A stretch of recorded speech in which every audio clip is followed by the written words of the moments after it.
decided she wanted to continue receiving procedures to make her appearance seem more feline.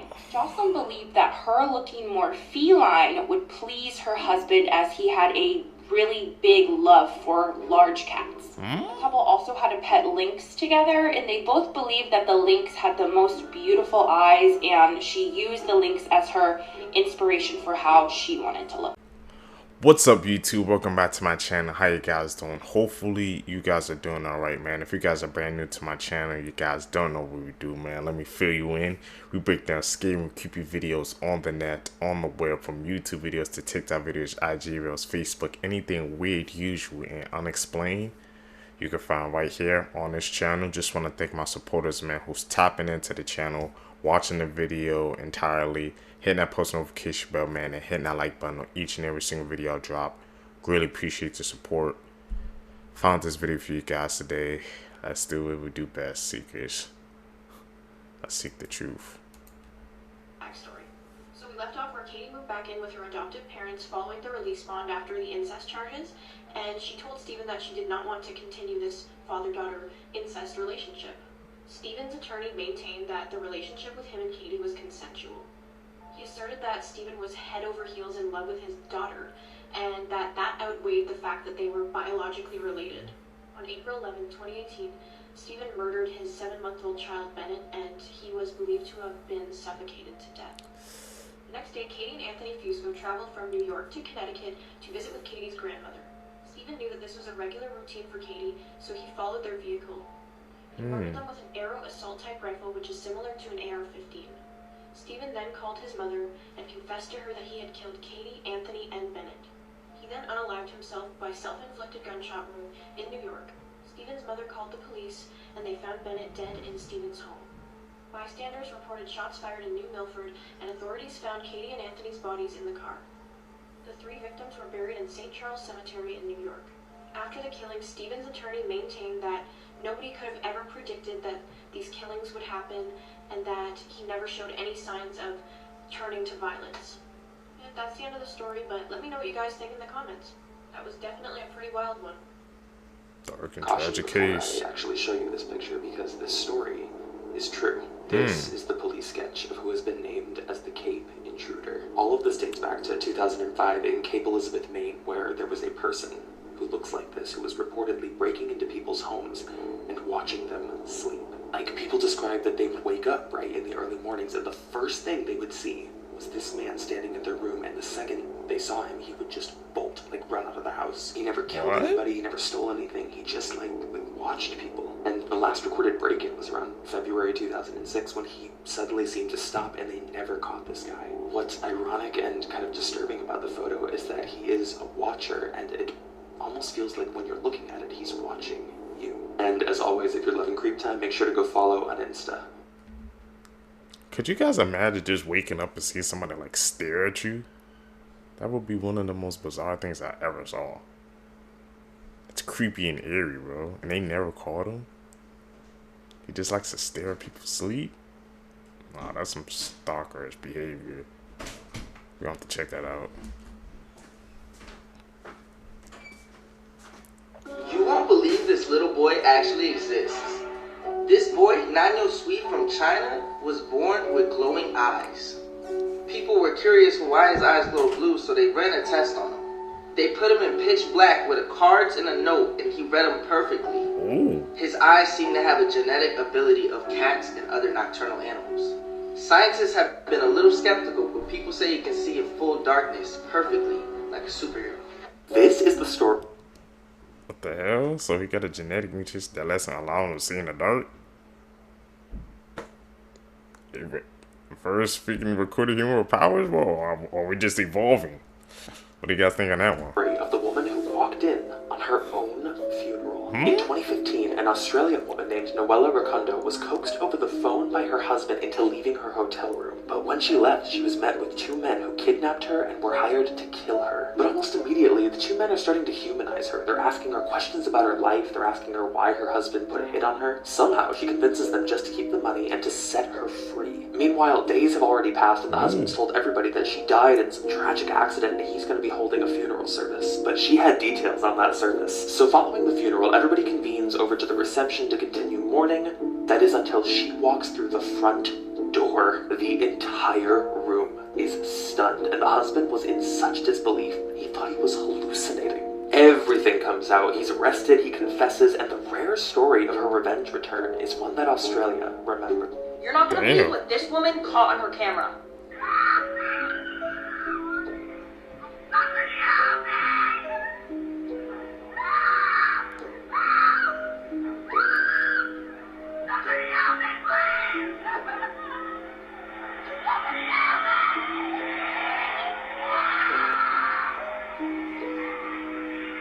Whoa. Now it's scary because was this girl actually being kidnapped? But what's scary is that this is a common thing that criminals will do. They have one person playing the victim, screaming for help. You run out to go help them, and instead, they kidnap you. It's scary because you don't know if she actually needed help. Stay safe out there, folks.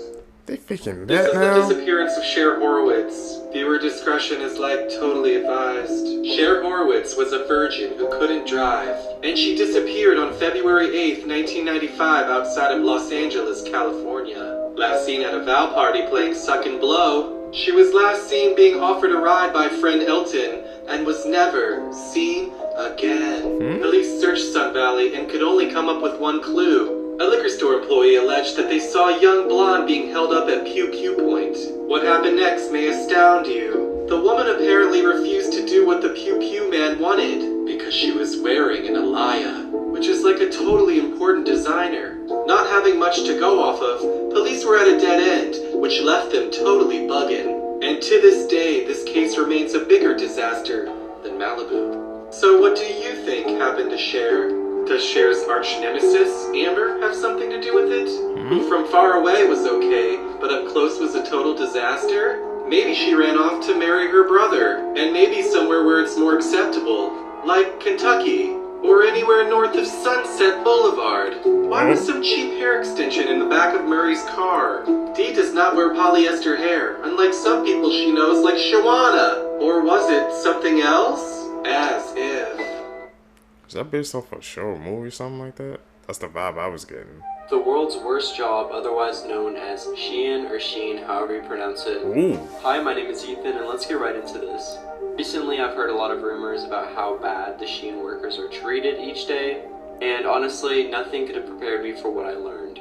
This all started in June of 2022 when a viral TikTok displayed articles of Shein clothing with handwritten messages stating, "Need your help."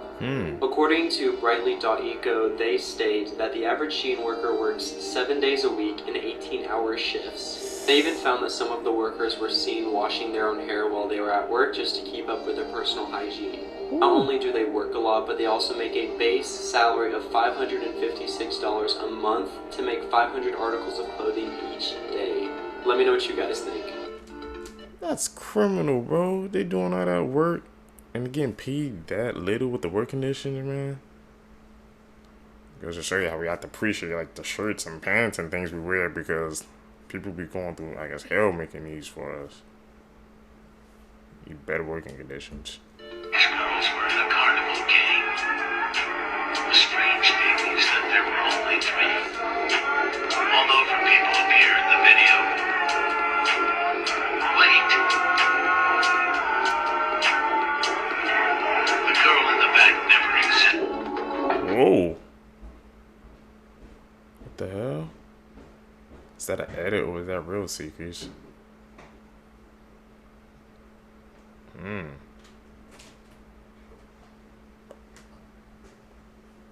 What's up with this case?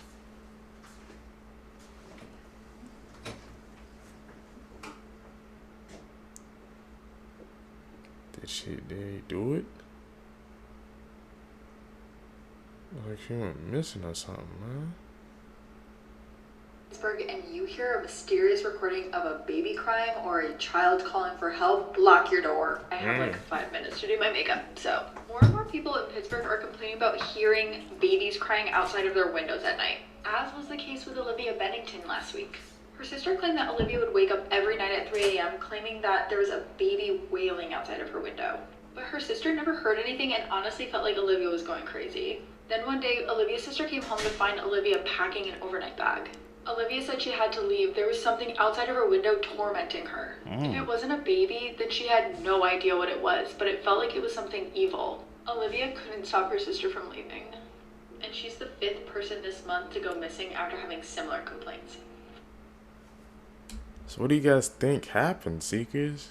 We saw in another clip how we said how people sometimes they be faking, like, I guess needing help, just, I guess, draw you in and try to get you.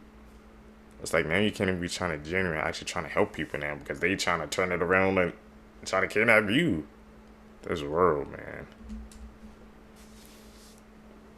These 4 men wreaked havoc on Australia in the 90s, and you will not believe how they got caught. They're known as the Snowtown Killers, and the shorter guy in the middle is John Bunting. He's the man behind this vicious murder spree and convinced a few of his friends to help him kidnap people with disabilities so they could claim their disability checks from the government.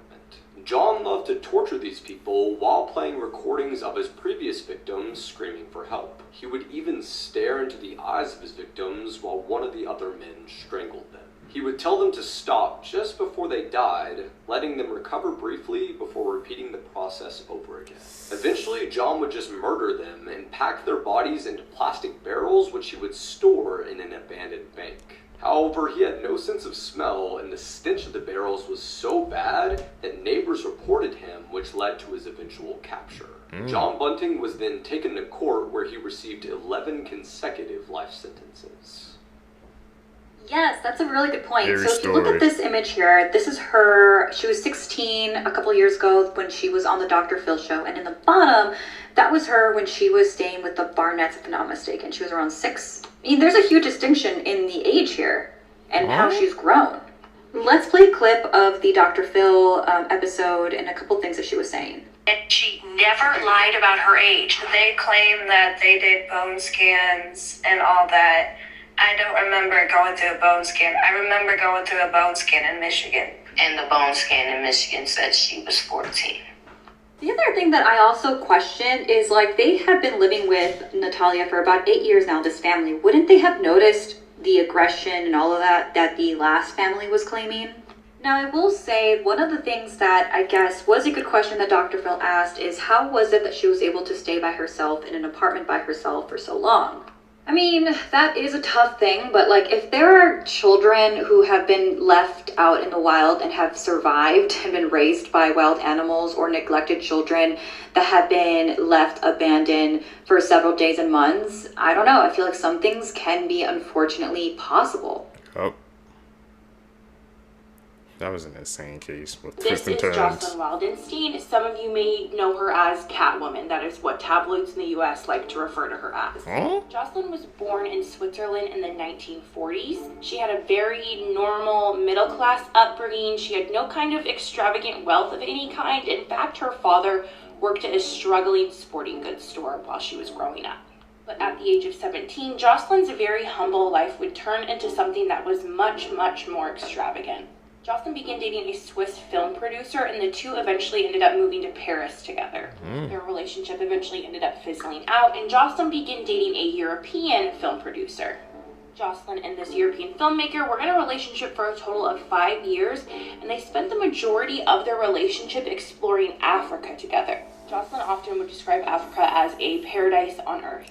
Due to the social ladder that Jocelyn had climbed in her 2 very high-profile relationships, she found herself in very elite circles of people. At one point, Jocelyn was on a safari in Kenya, where she crossed paths with billionaire Alec Wildenstein. Alec came from a family who were big cat enthusiasts, they were horse racing experts, and they were very high-profile art collectors. There was an instant connection between Alec and Jocelyn, and within a year of meeting, they were exchanging vows in a little chapel in Las Vegas. The couple would later go on to have 2 children together. Within a year of their marriage, Jocelyn began spending copious amounts of money on cosmetic procedures. Initially, Alec and Jocelyn both received his and her eyelid lift surgeries. But after that initial procedure, Jocelyn decided she wanted to continue receiving procedures to make her appearance seem more feline. Jocelyn believed that her looking more feline would please her husband, as he had a really big love for large cats. The couple also had a pet lynx together, and they both believed that the lynx had the most beautiful eyes, and she used the lynx as her inspiration for how she wanted to look. Just while married to Alec, Jocelyn spent a total of $2 million on cosmetic procedures. Damn. Alec told Jocelyn many times she needed to stop receiving procedures and altering her appearance, but Jocelyn refused. In 1997, Jocelyn walked in on her husband in bed with a 21-year-old Russian model. This led to a DV altercation, which resulted in Alec pulling a weapon on Jocelyn. Alec was arrested for this and subsequently spent the night in jail for this, and as soon as he got out, he filed for divorce again. Dirty facts about history. So she wanted to become a cat, and she spent over $2 million doing it. And it didn't end up working. Tragic. That school probably didn't teach you. Part 20. Before she married Ronald, Nancy Reagan was known around Hollywood for her oral abilities, therefore making her a certified throat goat. Queen Victoria really loved doing the deed with her husband, Prince Albert. Like, really loved doing it. To the point where it was audible through doors and walls several times daily. After the Founding Fathers signed the Declaration of Independence, they went frat boy mode and racked up a pretty impressive bar tab. A bottle of whiskey, 2 bottles of wine, and 7 to 10 beers per Founding Father. Damn. George Washington in particular was known as the 3-bottle man, meaning he could drink 3 entire fifths of whiskey without blacking out. The guy who invented sea monkeys was a white supremacist, so if you ever bought this bullshit... The last day she knew something was wrong, she left. She felt it.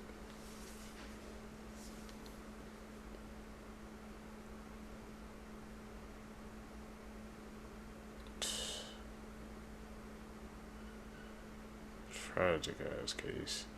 Storya ni Sarah Payne. Ang topic for today's video ay mula kina MVM and VDJJJJSO. Thank you so much, and meron pang isang nag-request nito pero hindi ko na makita yung comment. Si Sarah Payne ay pinanganak noong October 13, 1991 sa England. Meron siyang 2 kuya at isang nakababatang kapatid na babae. Noong July 1, 2000, naglalaro lang ang 8-year-old na si Sarah kasama ang kanyang mga kapatid sa isang cornfield malapit sa bahay ng kanyang lolo't lola nang bigla na lang siyang mawala. Ang pagkawala ni Sarah ay mabilis kumalat at naging headline sa mga national news outlets sa UK. Nagsagawa ng nationwide search ang mga pulis at halos araw-araw ding nanghingi ng tulong ang pamilya ni Sarah sa mga TV programs para mahanap si Sarah. Si Roy Whiting ay isang registered SEX offender mula sa West Sussex. Siya ay 43 years old noong panahon na iyon. He was routinely questioned along with other suspects. At ang unang pagbisita ng mga pulis sa apartment niya ay noong July 2. Hinuli siya pero pinakawalan din dahil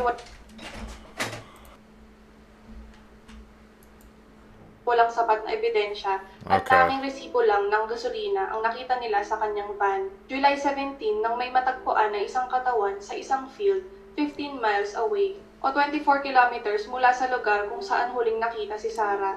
At kinabukasan ay kinumpirma na nga ng pulis na si Sarah nga ang nakita nila. Wala itong damit, brutal na inabuso at may signs of strangulation and suffocation. 3 days after ay nakita nila ang sapatos ni Sarah sa daan malapit sa isang gas station. At ang gas station ay nag-match dun sa resibo na nakita nila sa van ni Roy. At this time, si Roy Whiting ay hindi na umuwi sa apartment niya at nagtatago na. Noong July 23, nagnakaw si Roy ng isang sasakyan at nagpatakbo ng mabilis. Natigil lang siya nang siya ay bumangga sa isa pang sasakyan at siya ay hinuli ng mga pulis dahil sa dangerous driving. Dito na nagkaroon ng pagkakataon ang mga pulis na magsagawa ng forensic test sa van ni Roy. Nakakita sila ng DNA ni Sarah dito at nakumpirma nilang si Roy nga ang may kagagawan. Roy Whiting was convicted for the abduction and murder of Sarah Payne and sentenced to life imprisonment. Dahil sa pangyayari, na-depress ang ama ni Sarah at naging alcoholic. At noong 2014, natagpuan itong walang buhay dahil sa alcohol-related illness. Piece together the story with the pictures, obviously. Stories like this make me so paranoid. October 1941, Denver, Colorado. Philip Peters was an old man living alone because his wife was in the hospital. She was recovering from a broken hip. So to help out, some of his neighbors made dinner for him every night. It got him out of the house. He could socialize, but then one night Philip did not show up for dinner. They were concerned, so they went to his house. The lights were off, the doors were locked, and something felt wrong. So they called the cops. That's when they found his body. He was on the kitchen floor, and he had been bludgeoned with multiple objects over 30 times. What the? There were no leads, nothing was stolen, it was bizarre. People liked Philip. Like, who would want to do that to him?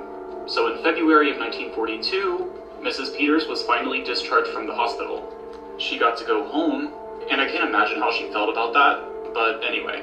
Not long after, she had another accident and had to go back to the hospital, where she stayed until April. And of course, she could not live independently, so she had a live-in nurse. Well, actually, she had a few, because each one would quit in a matter of days. One of these nurses quit after she saw a bony hand go across the doorframe. At night, the nurses and Mrs. Peters would hear footsteps, voices, rattling. So Mrs. Peters cut her losses and moved out west to live with her son. Now the house was vacant, but neighbors kept seeing lights in the house, and a pale face looking out the window. People were terrified. With every sighting, the cops were called, but they found nothing. This was a regular thing until July of 1942. But in July, the cops were called again. They entered the house and they followed noises into the hallway. When they opened the closet door, they saw a human leg. It was going up into a small opening in the ceiling. Somebody was squeezing themselves into this itty-bitty crawl space. So they pulled on the leg, and down came Theodore Edward Conies. He was 60 years old, 5'10", and weighed 75 pounds. He admitted that he had been squatting in the house from September of 1941 to July of 1942. So it turns out, last September, when Philip went to go visit his wife in the hospital, Theodore just let himself in. Why? Because the door was unlocked. Philip unknowingly lived with Theodore for 5 weeks. But then one night, Philip caught him sneaking food out of the fridge. So he panicked, and basically just beat Philip with anything that he could find. Theodore later said that initially he would remain still in the crawl space when Philip was awake, but eventually started to follow him room to room, because it gave him a thrill. Plot twist, it turns out these guys knew each other. 30 years ago, Theodore was a drifter with numerous health issues. Most people passed him by, but Philip was one of the few people that was kind to him. Again, 30 years prior. Theodore went all over the country, but when he found himself back in Denver, he was going to pay Philip a visit and ask him for some help. But instead, he found a warm house with an unlocked door. One of the investigating police officers said, and I quote, "A man would have to be a spider to stand it long up there." Up here. And that's why Theodore Edward Conies is known as the Denver Spider-Man. I'm doing spooky stories all month, so don't... Have you guys heard... The Denver Spider-Man, bro. That's actually insane to think that a person could live that long and you have no idea. How do people like that even do that? You living in a house with somebody else, man, sneaking in and you staying that undetected for that long? Heard the new movie coming out called Lanier? It's based on the true events that happened at Lake Lanier in Georgia. But have any of you ever heard what actually happened at the real Lake Lanier? First of all, there's been tons of mysterious disappearances involving this lake. There have been numerous reports of people vanishing while swimming, boating, or even just walking around the lake's shores. Some people have gone missing under seemingly normal circumstances, but left no evidence behind or any trace of them whatsoever. There are also many stories of supernatural occurrences. Many believe that this lake is haunted with ghostly apparitions, phantom ships, and even eerie sounds across the water. Some accounts even describe occurrences with spirits or entities underneath the water's surface. There have also been reports of strange lights or orbs moving across the water's surface at night. And a lot of people who have visited this lake say that they feel like they're being watched. There are also apparently sunken ghost towns under the water. So Lake Lanier is actually man-made.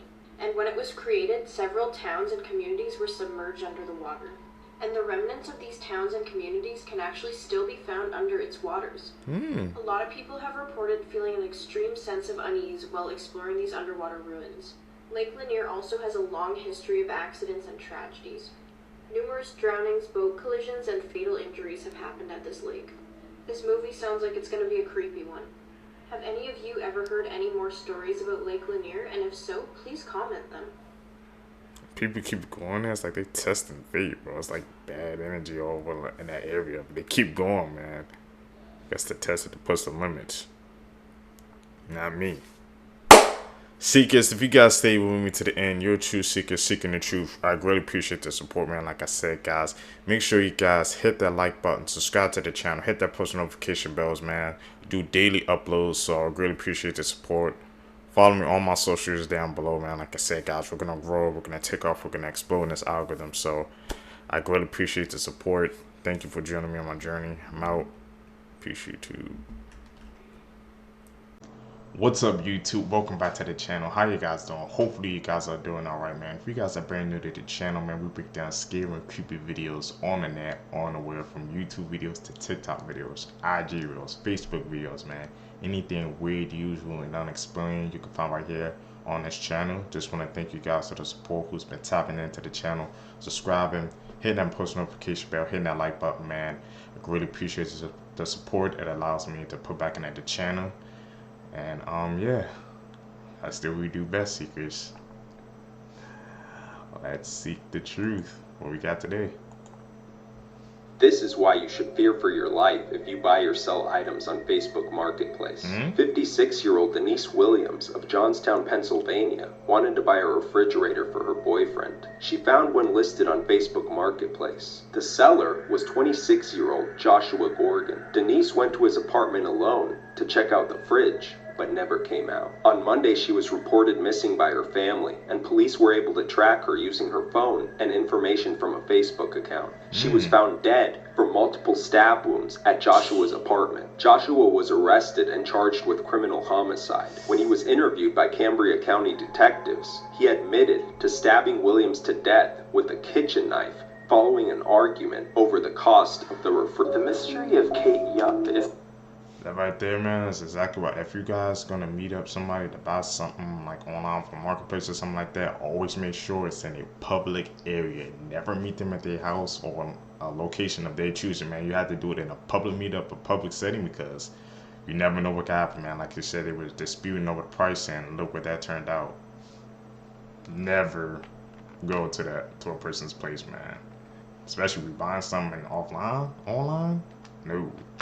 Still very much unexplained. Kate Yup was a YouTuber who would make mukbang videos where she would eat excessive amounts of food. These were not normal videos. Kate was eating aggressively fast, almost like she was being starved or she was forced. She also wears a blindfold in every video, so her identity is completely unknown. But viewers became seriously concerned when they started to notice warning signs that Kate might be under someone's control. There are indicators that there was somebody else in that room with her while she's eating all of this food. You could hear him breathing in the background of her videos. She's eating so fast that in one video she actually chips her teeth. And when she shows them to the camera, these are teeth that are rotted. But the most compelling evidence to support that Kate Yup could be a victim of trafficking are the cryptic messages that she's left in the text editing of her videos. Since this all kind of blew up in the media, the channel has gone totally dark and there hasn't been a new video in a year. Barbie has a much creepier history than I thought. I'm going to show you some theories about Barbie that have been keeping me up at night. And I cover all sorts of creepy and true crime stuff, so follow along. In 2010, Barbie released a doll that had a camera on her necklace as well as a video screen on her back. Come This again? doll has since been discontinued, but there's a lot of rumors about what happened to this footage when it was recorded. So people have always theorized that the footage was collected and sold either by Mattel or by someone more nefarious. And it's been mentioned how easy it would have been for hackers to collect and sell all this data. The FBI even put out a statement about it. Barbie also released and discontinued the Hello doll, which could listen to children and respond with over 8,000 pre-recorded answers. A lot of parents worried that these dolls were potentially recording their children and then selling that data, but this doll also has really concerning reviews. Like, people say that the doll won't take no for an answer. Like, if she asked if you wanted to hear a story and then you said no, she would actually push back and then just tell you the story anyways. What? And the doll would also ask really specific and targeted questions about children, like how big their families were and if they had any siblings. Was this doll just collecting market data on children, or was it something much weirder? No one could work out why Much this weirder. child kept getting sick. So doctors took a look at the cameras that were set up in the room, and what they saw gave them chills. 9 days after Garrett Spears was born, he was admitted to hospital. Since then, Lacey Spears would care for her son through a myriad of illnesses. No one could figure out why young Gareth kept getting sick.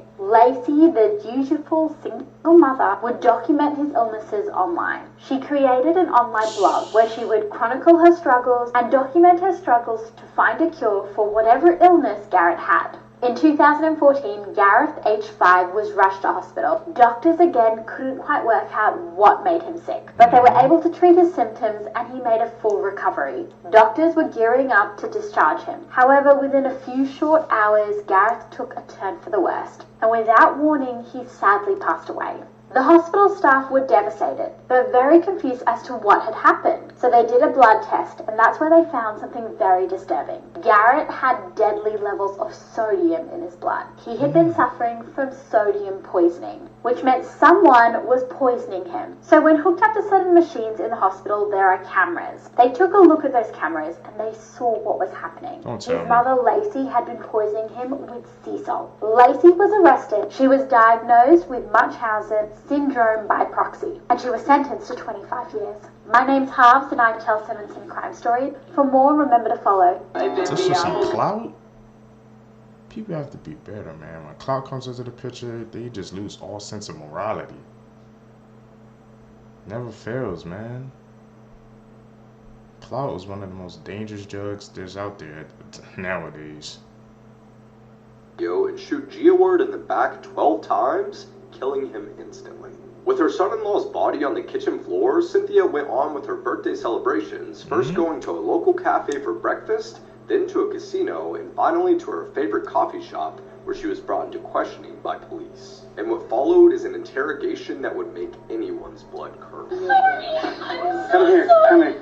I'm so sorry! We're just gonna put handcuffs on just for now. Where's the knife? Sorry, Dad, I'm sorry, I don't know what's happened. This is police body cam footage that depicts a 12-year-old girl after she just stabbed and killed her 9-year-old brother. She's seen crying and apologizing to police and her mother repeatedly. This will take place on Friday night in Oklahoma. Just sit there for a second. You don't have the knife on you, right? No, I swear I don't. I'm Sorry. sorry. I don't. I'm sorry. It'll be nighttime, and the one parent will be sleeping upstairs when the 12-year-old daughter would stab her 9-year-old brother repeatedly in the chest. She then would go upstairs to wake up her parent to inform them of what she had just done.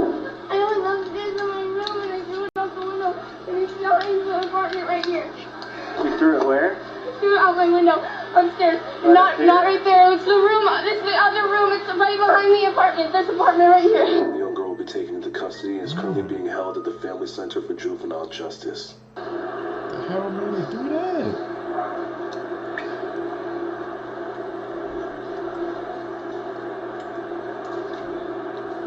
See how we looking around?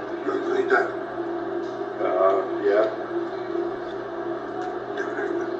So this is death row inmate Taylor Parker, who went to extreme lengths to cover up her lies. She even killed a pregnant woman in order to steal the baby from her womb, just to prove she was really pregnant.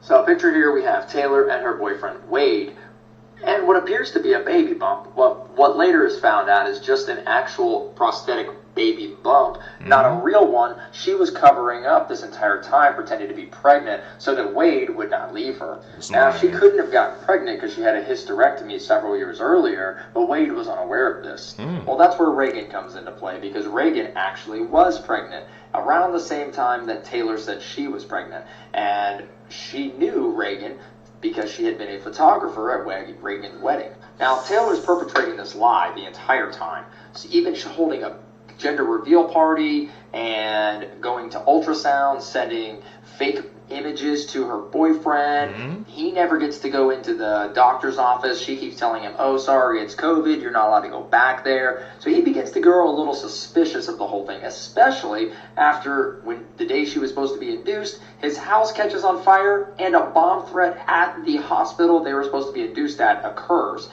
And then she becomes 3 weeks late on her pregnancy. That's when Wade's mother pulls him aside and says, you know, I actually think you're onto something. She's probably not pregnant. Wade confronts her once again about the whole thing, and she says, watch, I'm going to get induced at a hospital in Oklahoma, and you will see. So Friday, she sets up an appointment to be induced. So that morning, Wade actually goes to a hog sale because he was supposed to go down to this sale about 4 hours from their house, come back, drive her to the hospital, and watch the baby be induced. Well, ends up being that he goes there and it was a false. She had set this up for him to actually go to this hog hunt so she could go see Reagan and murder her, and she does. Sadly, she goes over to her friend's house, attacks her, stabs her with a scalpel that she had over 100 times while her little daughter is standing right there. Then she cuts open her stomach and extracts the baby from it and rushes towards the hospital. She gets pulled over for speeding and says, "Hey, look, I just had this baby. It's unresponsive. Help me, help me." She had actually tucked the umbilical cord into her pants to make it look like the baby was still attached to her. But the hospital staff begins to grow suspect as she refuses to be checked at all, and the baby shows up dead, and they actually heard that there was a baby that was abducted from another murder victim after the mother of Reagan showed up and found her daughter with 100 stab wounds. Sadly, at court, all of this web of lies comes out. Reagan and the baby were killed. She was sentenced to murder and sentenced to death in Texas, where she currently sits on death row awaiting execution. So update on your One of the most freaking bizarre cases, man, we heard, man. And it just goes to prove when a person is lying, man, they spinning those webs, how they would just try to do anything to cover it up. Like, she went to the extremes.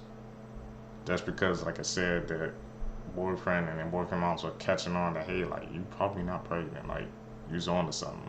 And look what she did. Liars can be one of the most dangerous, unpredictable people in the world, seekers. Lexi Treviso case, if you didn't know, a lot of people that went to school with her are starting to speak out on social media outlets, and the Daily Mail just published an article on Saturday. So the headline reads, "She was a master manipulator. Alexi Treviso knew she was pregnant and had even picked out the name Alex for her baby boy, but hid it from everyone." So what the students told Daily Mail is that around mid-November, students already started to speculate if she was pregnant or not, which she was denying all the rumors. Even her cheer coach had asked her if she was pregnant, but she said that it was the pill, which is why she gained so much weight. But she obviously looked pregnant. I mean, she was actually pregnant, but they felt that they couldn't keep asking her because it was just gonna make them look wrong. As in, they were giving her the benefit of the doubt that maybe she was just gaining lots of weight. And when the news broke back in January that someone had discarded their baby in the hospital, people already started to suspect that it was Alexi. So the students did explain that after the news had broke out, both Alex and Devin were gone for a couple of weeks, which they were able to put 2 and 2 together. And when they came back, Alex at one point had the audacity to write a poem called People Talk, basically addressing all the rumors that were going on about her. The reason they also said they couldn't just come out and talk about what was actually happening is because the school was threatening them if they were to talk, they were going to be suspended and not be able to participate in the graduation ceremony. She is currently out on a $100,000 bail and awaiting trial on September 11th. Oh my God, you People guys, talking this is about the probably truth. the biggest story in true crime Can't hide today, or it probably will be for the next week. Did you guys see that someone confessed to the murder of JonBenet Ramsey? For my younger followers, this is JonBenet Ramsey. She was killed in her home December 27th, 1996. She was a 6-year-old little girl. She lived in Boulder, Colorado, and someone came in the middle of the night, it was presumed, and kidnapped her. Now, it has been long speculated that the parents were involved. So they said they woke up and there was a ransom note. They were very well off. And I've heard theories also that the son was involved. He was roughly her age, maybe a couple of years older than her. So like I said, she was killed on December 26, 1996. Now, on December 27th, 1996, this was a huge national story.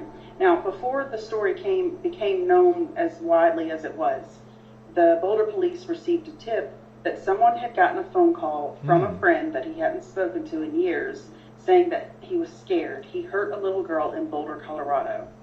Now, authorities never looked into this or questioned the guy, but the guy in question was Gary Oliva, and this is a picture of him at the 1-year anniversary at the JonBenet Ramsey vigil.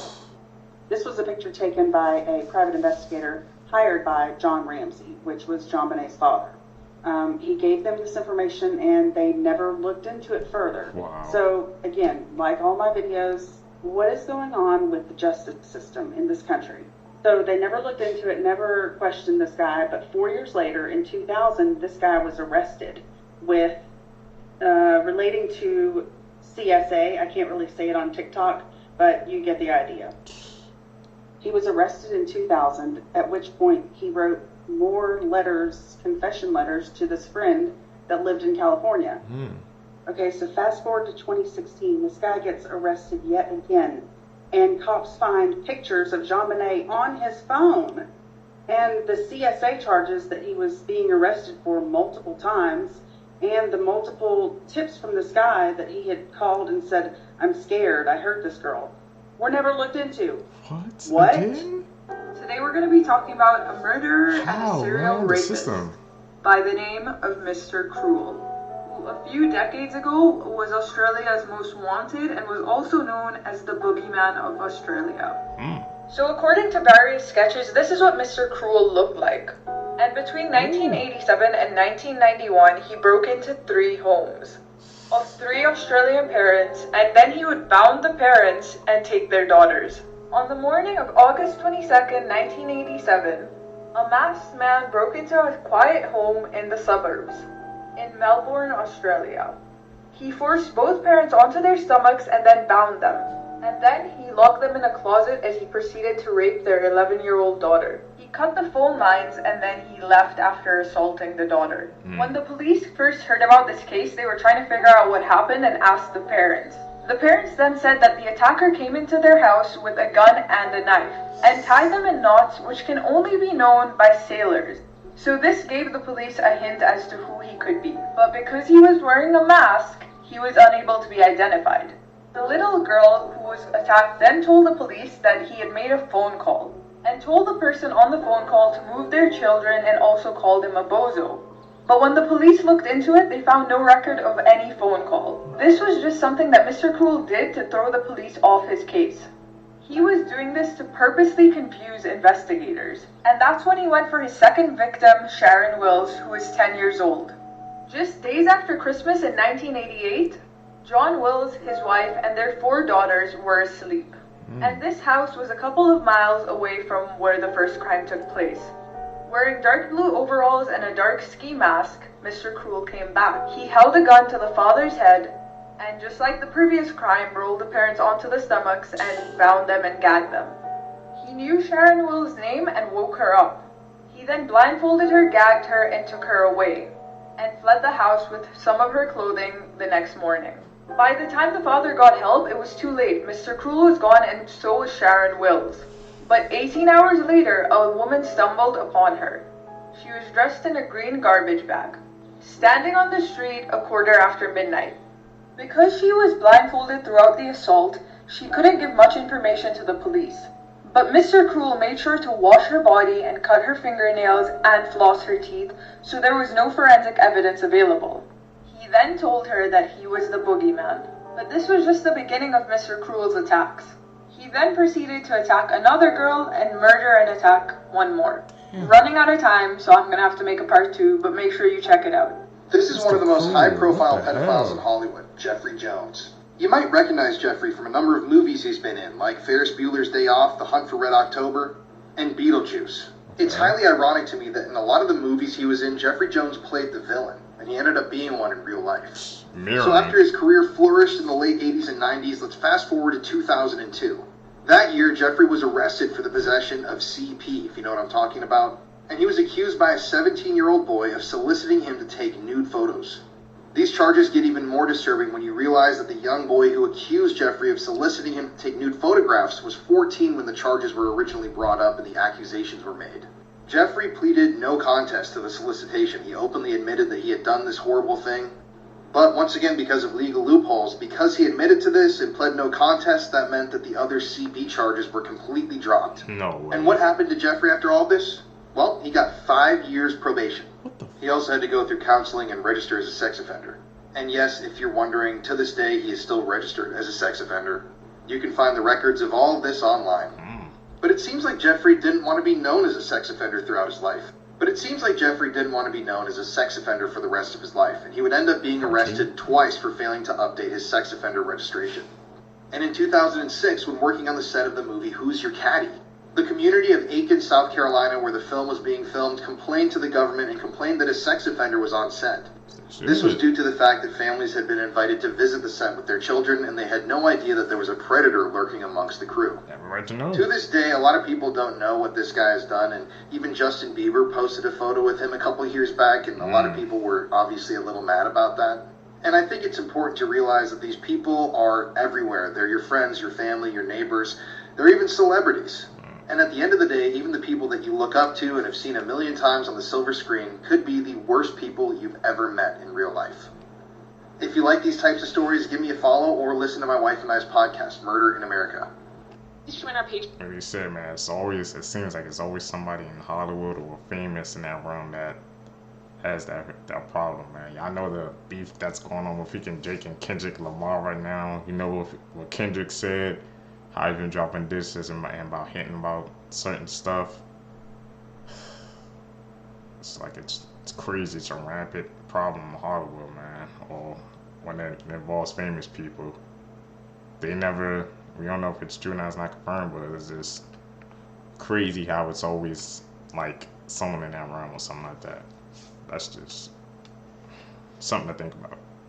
Patreon. I know if Amanda was alive, she'd be a Patreon member. Thank God for true crime. What would... Here's the thing. I enjoy listening to some true crime podcasts. I like when they're mysteries and there's like an investigation involved. I honestly like it when a journalist does it and they're in tandem with the family and the family knows about it, so they're kind of working on it together. Like, there's a lot of good examples. There's Someone Knows Something, Crime Junkie, although not a great name. My favorite podcast of all time is The Last Podcast on the Left. They don't do all true crime, they do a bunch of other stuff too, but like when they do true crime, they're really good at like demystifying like these serial killers, like, oh, they did, and they're like, no, they're losers. So I really appreciate that. But anyway, someone recommended My Favorite Murder, and I listened to an episode, and I was like, no. First of all, the first half was just like 40 minutes of them doing bits between them, and I'm like, okay, well, if you're going to be a true crime podcast, don't you do research and stuff? They did very little research, like they infantilized like the victims, like it was just really uncomfortable to listen to. So I checked their Instagram and I'm like, how popular are these guys? And they have a lot of followers. Really? And they either posted or reposted a picture, I don't think it was them specifically, but of someone doing a true crime party.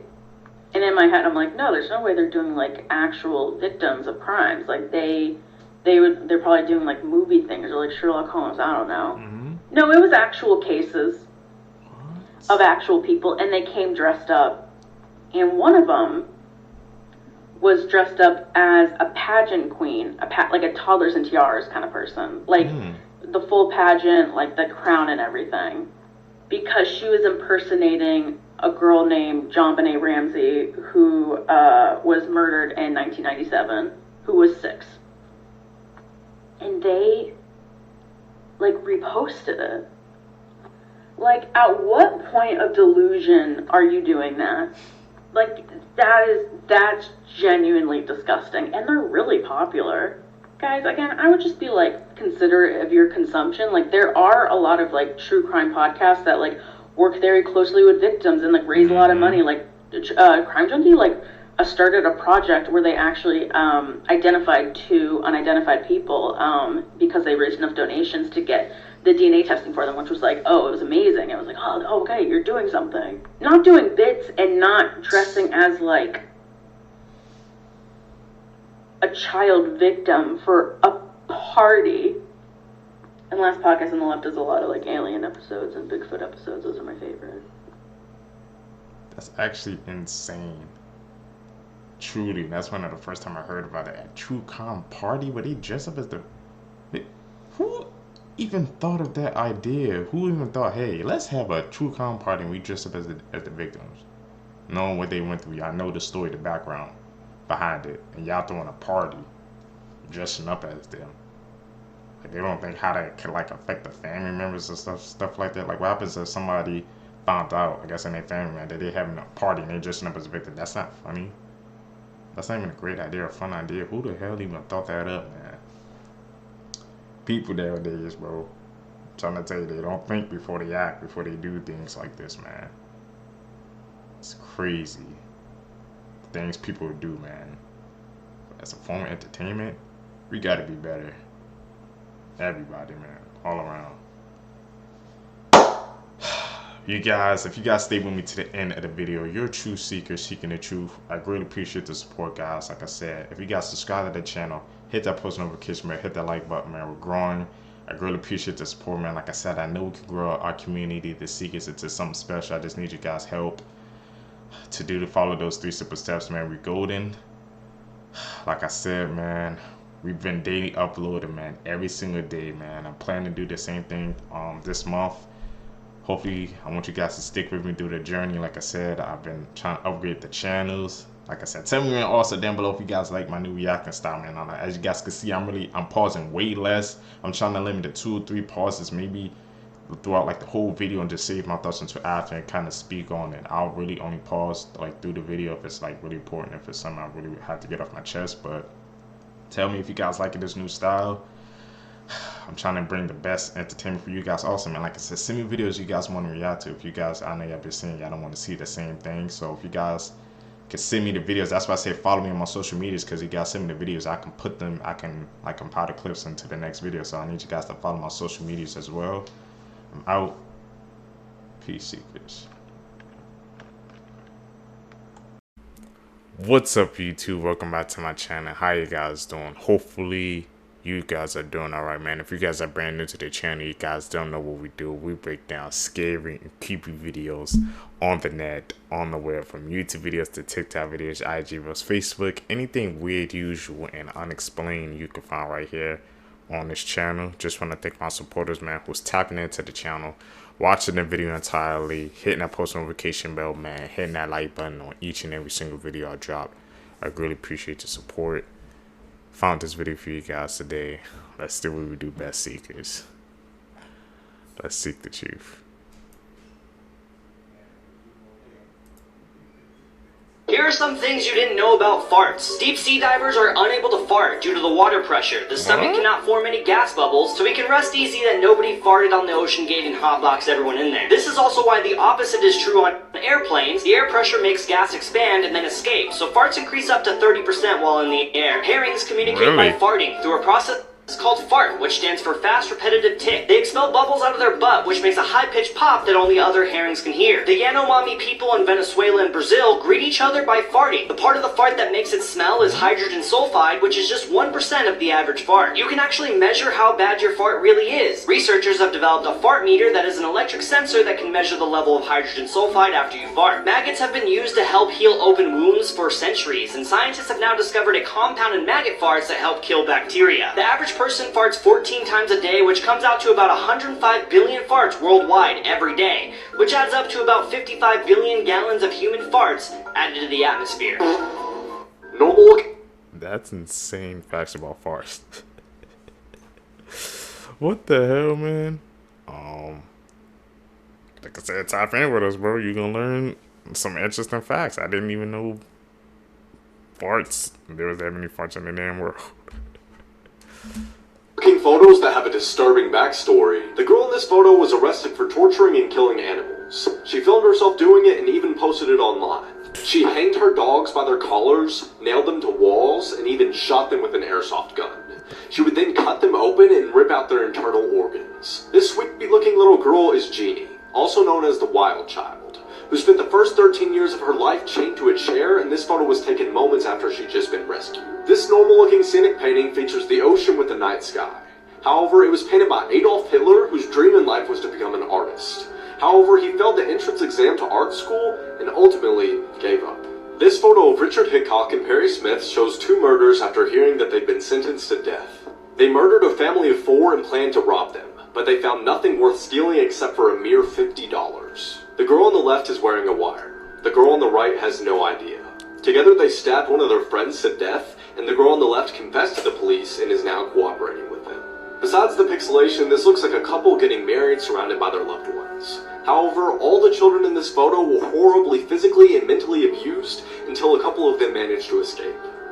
These are 8 horrifying facts that will probably keep you up at night. In ancient Rome, soldiers used to drink fresh, warm blood to cure epilepsy. There are antidepressants that eliminate someone's ability to feel love and compassion. The Exorcist movie resulted in many of its cast dying, including 2 actors whose characters died in the movie. In 2017, an asteroid named AG-13 passed by our home planet with less than the distance of the moon. Scientists saw it coming only 2 days before it could have hit Earth. One of the most haunted dolls is Robert. It belonged to a child named Eugene in 1904. The 2 most dangerous books are called Shams al-Ma'arif and Al-Ghazali. They carry rituals for summoning demons. In ancient England, people used tops of hollowed human skulls to drink and eat. At Harvard University, there's a book bound in human skin, like for part 6. Crazy ass facts. Especially about how they used to use human skulls, man. They eat out of them? The world back then, man.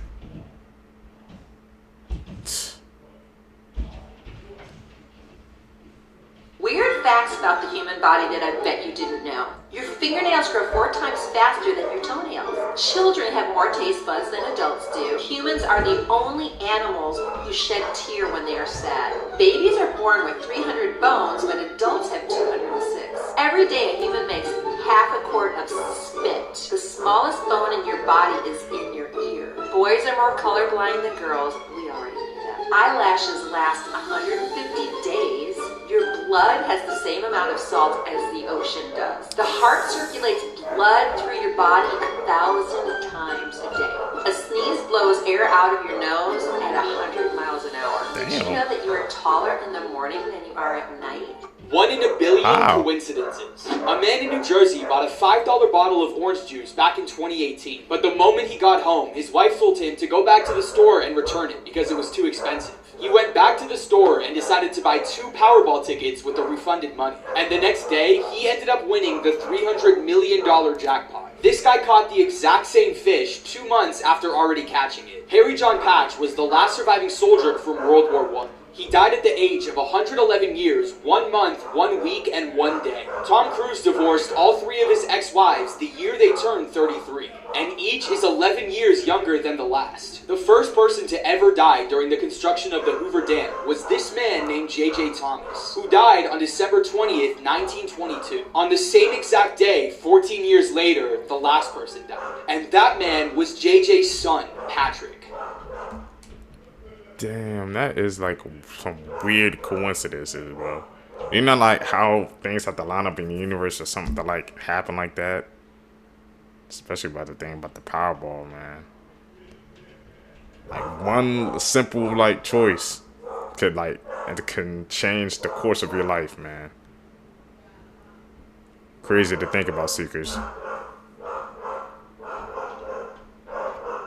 So this murdered Texas couple's missing baby has finally been found after 42 years. And the story is crazy. Let's take a look. So in 1981, Dean Klaus, his wife Tina Lynn, and their baby Holly disappeared without a trace in East Texas. The only clue was from an anonymous caller who said that he had found Dean's car in California. And he claimed that 3 women in white robes drove it from Texas to California. Police were actually able to track down one of the women who called herself Sister Susan, and she claimed that Dean had joined a cult and renounced all earthly possessions. And she wouldn't tell them anything else. It actually wasn't until late last year that human remains found around the same time were confirmed to be Dean and Tina's. Dean had been beaten to death and Tina had been strangled. But that didn't answer what happened to Holly. This year, investigators were searching for human remains around where Dean and Tina were found. And that's when they got a genetics hit that Holly was alive and in Oklahoma. But get this, when they were talking to Holly, they found out that she had been left on the steps of a church in Arizona by none other than 3 women in white robes. Investigation is still pending, and they are really trying to figure out who these white-robed women are. But for now, at least we know that Holly is alive and well. Facts about the human body you didn't know. Bro. Now I know when you're about to fall asleep, you have this weird falling sensation, right? But that's actually called a hypnic jerk. And it happens because your brain thinks you're dying, so it jerks you awake. And if you've ever sneezed super hard, consider yourself lucky that you didn't break a rib. Because yes, it's possible, and it's much easier than you think. And if you didn't know, that burning sensation you have just before throwing up is actually actually the acid fumes from your stomach's acid. And while we're talking about that, your stomach acid is actually so strong that it can melt through metal. But the only reason it doesn't burn through your stomach is because your stomach lining has a mucus layer protecting it. And finally, if your skin starts peeling after you've had a sunburn, consider yourself lucky, because that's just your skin cells dying to avoid becoming cancerous. Man, I didn't know if your stomach acid was strong enough to melt through metal. The human body, learning new things about that thing.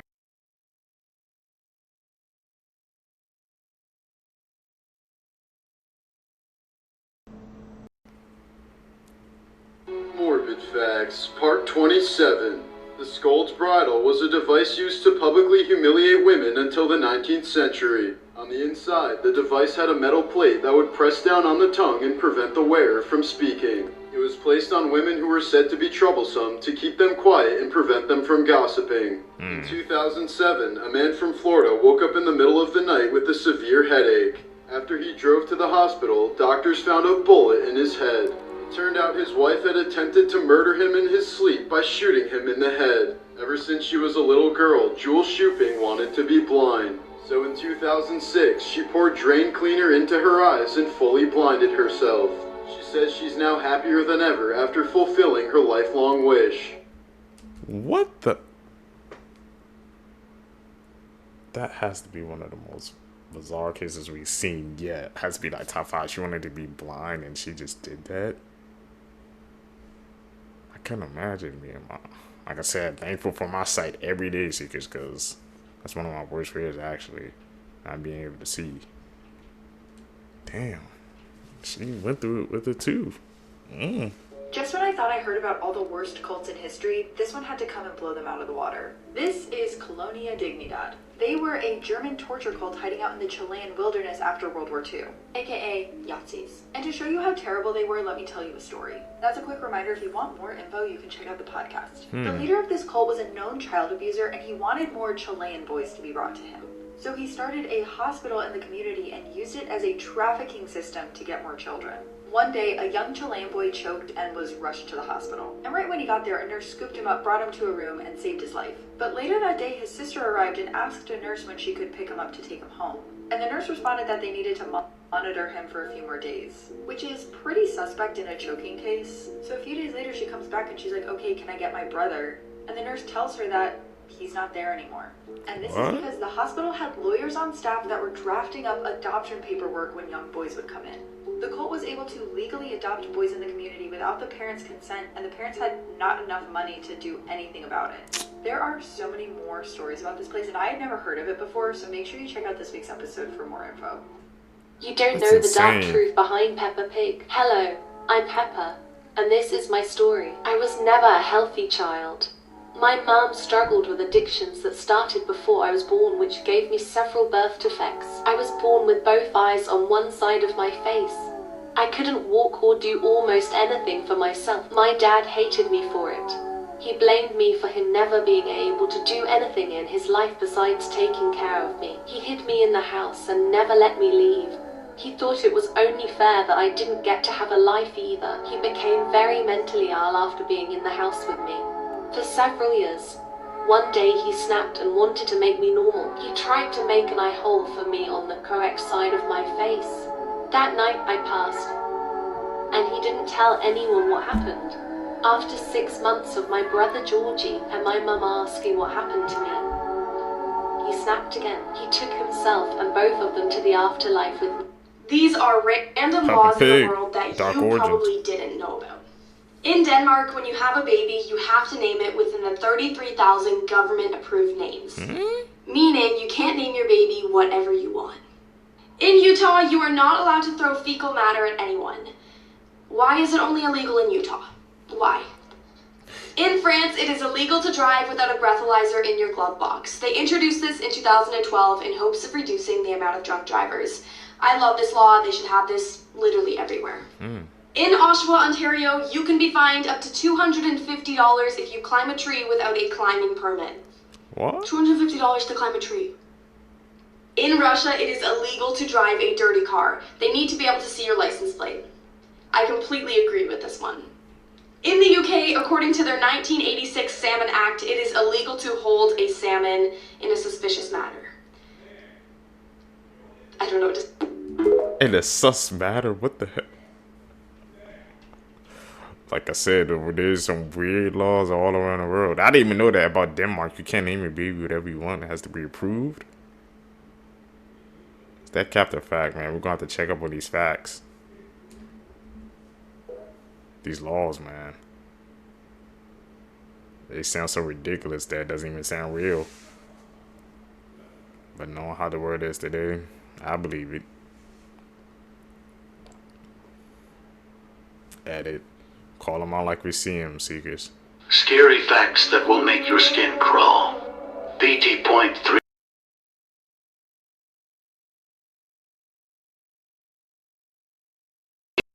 There is no one calling. It's the ghost informing you of their presence. The inventors of the Ouija board claim it got its name when they asked it what it should be called. They also asked it what Ouija meant, and it replied, "Good luck." If you're walking and you feel someone behind you, it's a ghost looking at you. The human body can feel the presence of ghosts. These are facts that will make your skin crawl, part 1. Up first, did you know that women can actually give birth after death?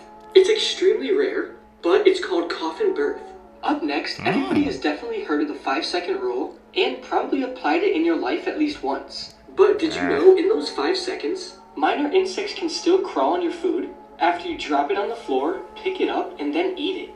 Up next, if a black cat looks at you and then suddenly runs away, it means that something unusual is about to happen to you. So if this happened to you recently, then I recommend just staying in your room and not leaving. Finally, did you know that a cockroach can live 9 days without its head before it starves to death? This is absolutely crazy, and as weird as this sounds, I have to see it to believe it. Me too.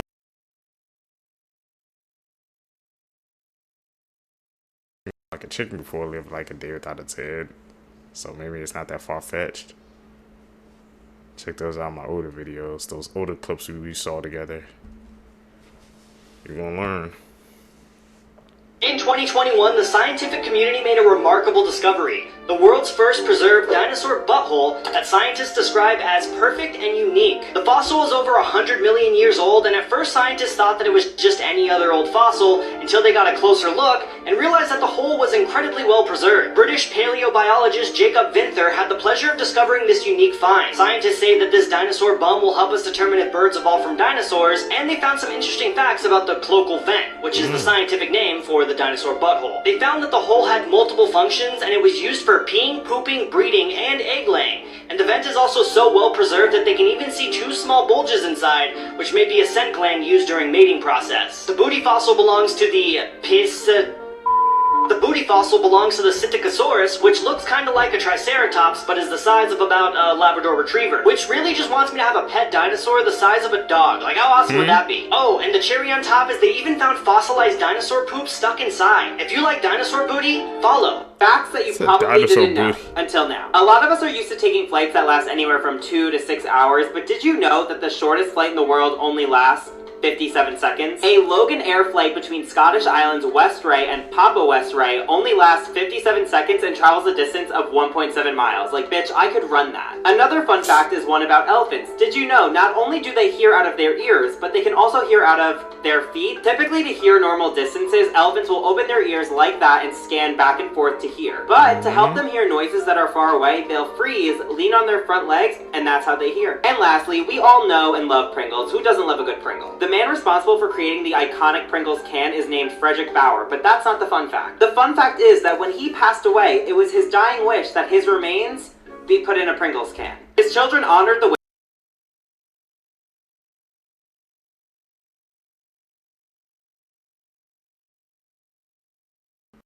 I didn't know that. Yeah, I mean, like you said, everybody love Pringles. I think I got a Pringle jar right there. It's crazy. And how elephants can hear through their damn freaking legs? What the hell are we learning today, Seekers?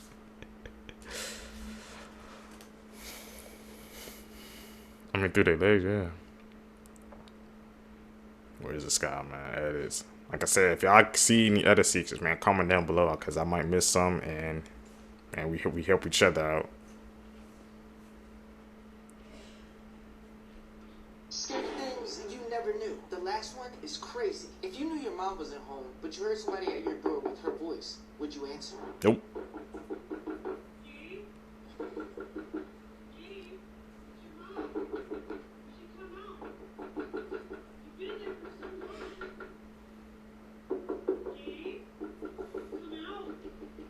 Do you want to know who your secret crush is? It's the second person you see when you click share and more. In 1991, Philip Lewis, who we know as Mr. Mosby on Sweet Life of Zack and Cody, took a woman's life while drunk driving. His blood alcohol level was 3 times the legal limit. But since Maryland didn't have strict laws on drunk driving yet, he only served about 1 prison year and some community service. No one can comment under this video and give 0 likes. If there is a comment with 0 likes, you are the chosen one. Before we get to the last scary thing, please support this page by clicking the follow button for more interesting posts every day. 2 cops were called to a graveyard to investigate noises when they heard this.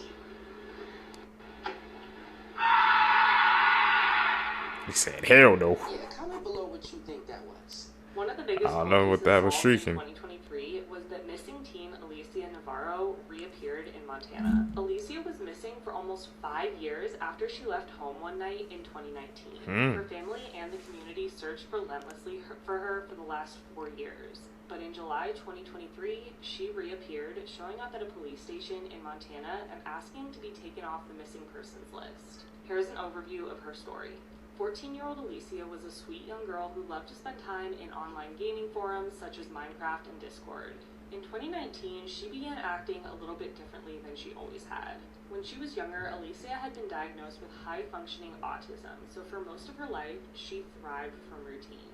But in 2019, this had recently changed. She was showing interest in new things, such as comic books, classic rock, and fitness products. She also began to express interest in things like body spray, makeup, and somewhat provocative clothing, and her mother, Jessica, assumed that these changes were the result of peer pressure at her high school. On September 14th, 2019, Alicia stayed home from school after having a particularly anxious day. She spent the day with her mother, and then that night, she stayed up late playing games online, which was normal for her. Sometime between 12 and 1 a.m., she went downstairs for a glass of water, told her mother that she loved her, then headed back to her room. Around 7 o'clock the next morning, Jessica went downstairs and found that the back door to their home was wide open. In the backyard, she found 2 chairs stacked up against each other, placed against the fence. And when she went to check on Alicia, she realized that she was gone. On Alicia's desk was a note that read, quote, "I ran away. I will be back, I swear. I'm sorry."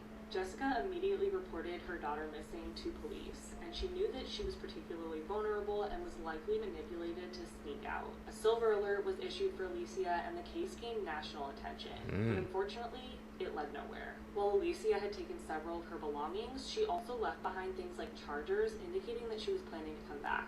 There were sightings of Alicia, but she remained missing, and Jessica started to appeal to the public for help in finding her daughter. But Alicia was nowhere. 2023. In July, now 18, almost 19-year-old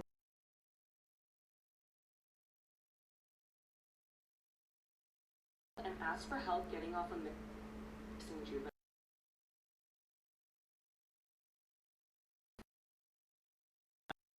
police station. A neighbor of the house that she was living in heard her yelling with the man she lived with, but the neighbor only heard her say, "I will go back." It's been reported that Alicia wanted to get taken off that juvenile missing list so she could obtain a driver's license and start living a, quote, normal life.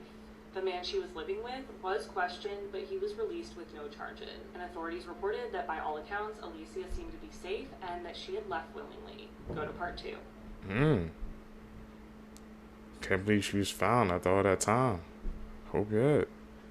I remember seeing one of her kids, one of our clips we seen together. So she's found till she's safe. Hey, Seekers, if you guys made it with me to the end of the video, you're true one. Supporting the channel, I really appreciate the support, man. Like I said, guys, hit that subscribe button, hit that like button, man. So really appreciate the support. We're growing, doing these daily uploads, so always make sure you guys to check my channel at least one time every single day. You guys are gonna catch you in the next one, man. I'm out. Peace, YouTube. What's up, YouTube? Welcome back to my channel. How you guys doing? Hopefully you guys are doing alright, man. If you guys are brand new to the channel, you guys don't know what we do. We break down scary and creepy videos, man, on the net, on the web, from YouTube videos to TikTok videos, IG reels, Facebook, anything weird, usual, and unexplained you can find right here on this channel. Just want to thank my supporters, man. If you guys are tapping into the channel, subscribing, hitting that post notification bell, man, hitting that like button on each and every video. You guys are pushing us in the algorithm, man. Like I said, one day, man, we're just gonna go take off and explode, but gotta keep building our momentum up. Also, man, as you guys can see, I know I got a couple of comments on my shirt last time when I wore this, man. It really has my name, Daemon, but the A is kind of faded, so that's why it looks like that. Just to give you guys the explanation, because you guys know we ain't into that, man. But I found this video for you guys today. Let's do what we do best and seek the truth.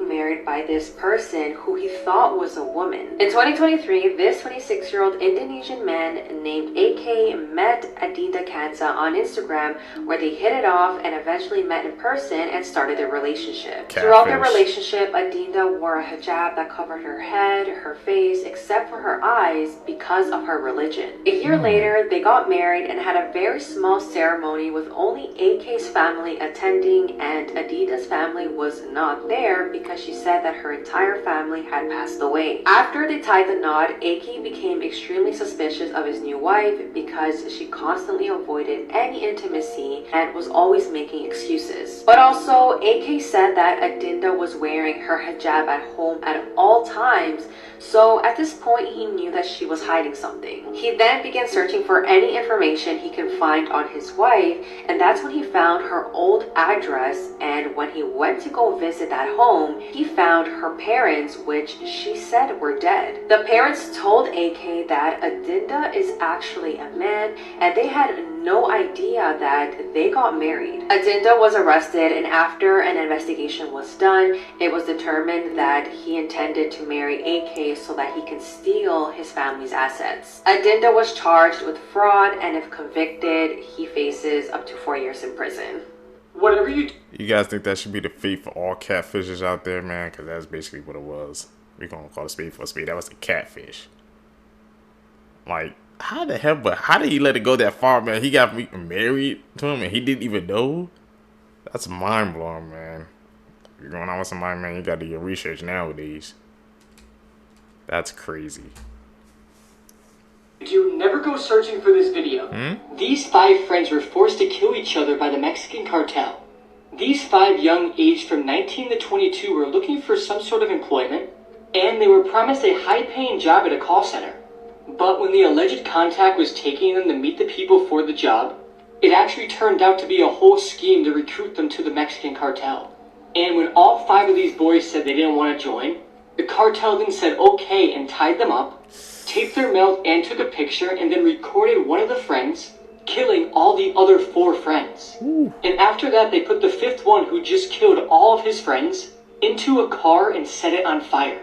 I am telling you right now, do not go searching for this video because you will find it. And trust me, you do not want to see something like this. This case is absolutely horrific, and the fact that this happens way more often than we think is just extremely scary and disturbing. It's just sad that these young men were just trying to get a job and make some money for themselves. But instead, it turned into a living nightmare. Rest in peace, these 5 young men. Here's one more reason to be terrified of the ocean. Of course, it's scary when the sea is stormy, but according to Japanese legend, you should be more afraid of calm waters. Because that is when the umibozu is said to rise from the deep. This ghostly pitch-black figure will not only scare you into a state of shock, but it will then throw you overboard and drown you in the sea. It is criminal that no one knows what this guy is doing right now. A man is attempting to become the first person ever to walk the entire length of the United States barefoot. He started his over 5,000 kilometer walk in February, and as you'd imagine, his feet have already taken an absolute battering. He's already had to walk through snow, which he says was so cold that it makes every pebble feel like you're walking over a Lego brick. But if the cold wasn't bad enough, he will soon have to walk through the Midwestern summer heat, which will easily reach temperatures of over 100 degrees. And because of that, similar to Russ Cook running through the Sahara, he says that he's gonna gonna have to walk overnight because during the day, the paving will just be too hot. He's almost been hit multiple times by massive semi-trucks not paying attention and pushing him off the road. The nerve endings on his feet are so bruised from stepping on rocks that it keeps him up at night. He's had really bad infections that haven't had enough time to heal, because if he does take days off and doesn't make it to New York before the winter, he is screwed. And the part which just blows my mind, he's doing all of this to raise awareness for men's mental health, because he himself, after leaving the army, fell into such a deep depression that it led him to the edge of a cliff. But despite this amazing cause and what he's putting himself through, he has only 139 followers on TikTok and only 412 on YouTube. I mean, that should be illegal. He's got about 6 months of walking left to do. So please, let's show this man some support and push him through. That's crazy, man. He's doing that for a good cause, and hopefully, man, just catches some fire, catches some heat, so more people are aware of that. Barefoot, too? That's a different type of breed right there, man. Have you heard the creepy story behind this photo? What? She's been named the Expressionless. Well, the story takes place in June of 1972. Hospital employees were very shocked and scared when this woman entered the hospital wearing a blood-soaked gown. What was terrifying is that she had no emotion on her face. When the doctors went to sedate her to see what was wrong, she started to fight back. This is her in that very moment. Now, this is a creepypasta, but some believe that this photo is actually true and that this is a real creepy-ass woman. Let me know what you think in the comments below. Photos from his... This is a real sign in a city called Davao in the Philippines, and there's a lot of history behind it. Now, as you can see in the sign, it says, "Waving children, please wave back," with a pair of children with their arms up. This sign serves as a warning to everyone passing by that there are ghosts of children in the area. It's believed there's a ton of supernatural activity all around the area, and if you don't wave back, these children will come and haunt you. Upon researching the story, I haven't found anyone reporting that they haven't waved back to any of the children. I've only heard accounts of people waving back and then being okay afterwards. So with that information in my head, I can only assume the worst happens if you don't wave back. So obviously, if you're traveling in the Philippines and you see a child wave to you, wave back for your own safety. The last thing you want is a ghost child following you and haunting you for the rest of your life. Let me know what you guys think about this. I also covered a video on the Aswang, which is another Filipino urban legend. Very scary stuff, definitely go check that out. And if you have any suggestions, let me know. You guys waving back, man? I wouldn't want no ghosts, no spirits, bad energy, juju following me, so I'll have to wave back. I don't need that following me around. This is a true horrifying story, part 32. In parts 25, 26, and 27, I warned you all about the most dangerous book that was ever written, Shams al-Ma'arif.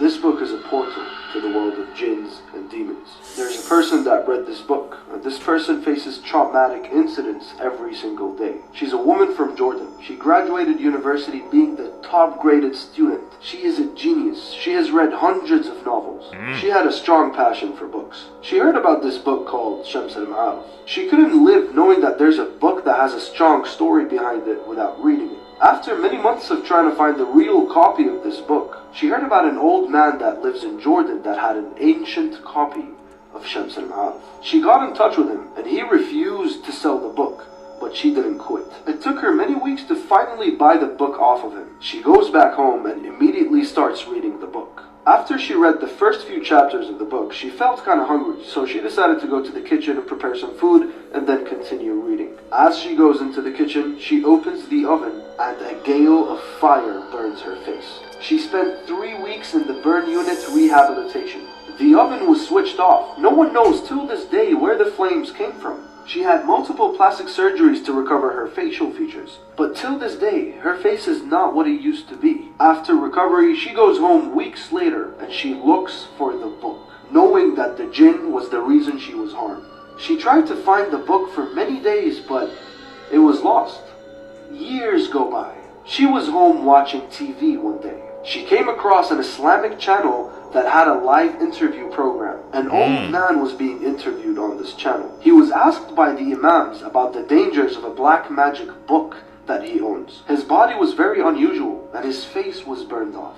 He got a book from under the table and he said this: I once sold this book to a young woman a long time ago, and the demons warned me not to stop my rituals, and if I gave the book away, they would burn my face and they would burn hers. And after I gave the book, I woke up the next day without my normal face. And the book I sold to that woman was right there, laying next to me on bed. I knew that it was the jinns that brought the book back to me. And this is when I strengthened my iman and I quit black magic. Quote, this was all said on TV, and the poor girl was just standing there, watching the same man speak. The man on TV was the man that gave her the book. The book he showed on TV was the book he handed to her. That was the book that was lost. The book that she was looking for. Damn, it sounded like she got tempted by that knowledge. She just couldn't turn it down. Look what happened. Like some bad spirits was following her. Like the book, the part I'm trying to figure out is how the book, like it just went back to the man's house. Did he take it back, or was it just there the next day? That's something to think about. This is Tragedy by the Sea, one of the most disturbing and sad photos of all time. Okay, so first glance at this photo, you just think it's a couple arguing at the beach, right? But believe it or not, this photo might have the most unsettling and disturbing backstory ever. On the morning of April 2nd, 1954, Los Angeles Times photographer named John Gaunt, who was pictured in the middle of this photo, was relaxing on his front yard of his beachfront house when he heard a neighbor shout, "Something's happening on the beach." He then instinctively grabbed his camera and rushed over to see the horrified couple clutching each other on the beach. On the shore stood a young couple named Mr. and Mrs. McDonald, and their body language made John's stomach turn. He realized that someone must be lost, and he then took a photograph from 200 yards away. Only then did he learn that just moments before, the couple's 19-month-old son Michael, who had been playing in the yard, had wandered down to the beach and crawled into the violent waters while they weren't looking. Despite the back and forth efforts by the parents, there was nothing they can do but just wait. Unfortunately, later that day, the child's dead body was washed up about a mile away on the beach. And this photo, titled "Tragedy by the Sea," appeared on the front page of the Times the very next day. John Gaunt then won the 1955 Pulitzer Prize Award, calling the photo poignant and profoundly moving. But he also received heavy criticism for capitalizing on the family's tragedy for his photo opportunity. But now, take a look at this photo, knowing everything you do, and tell me it's not one of the saddest and most disturbing photos ever. Let's talk about this picture. Captured in 2008 by Daniel Young, this is one of the only pieces of evidence that this encounter actually happened. So Daniel was a custodian at Myrtle Elementary School, where he worked the night shift. It's a pretty routine night. He's just listening to music when he's suddenly interrupted by the sound of a woman's laughter. He turned around and was terrified when he saw an unknown woman smiling from behind the corner. This was a locked school on after hours, so clearly she was an adult who broke in, so he tried to snap a picture to identify her and then chases after her. But when he turned the corner, she had already darted out of an emergency exit. Later that night, police are called to a home where they arrive at a tragedy. An unknown woman had broken into a nearby home where she knifed two parents, one who was the principal of this school, so brutally they were unrecognizable. One of the daughters who witnessed this woman before she got away described her as this person. Could this photo be of the same unknown woman? And what her connection is to the school and the principal, we don't know. Most disturbing videos in the world, episode 6. This picture contains a list of disturbing videos from the least scary to the most. This will be my scariest series ever. Welcome to tier 7 because we skipped a couple of them. And honestly today we're gonna skip directly to tier 10. The first video is titled Funky Town. This video single-handedly could be the worst video the internet has ever had. Now obviously I can't show the video here, but I can tell you everything you need to know about it. And please remember, don't look this up, trust me. It shows a man, getting executed, in which they remove the man's face all while he's still alive. And lots of other stuff start happening, and in the background of the video, the song Funky Town starts playing. You know this song?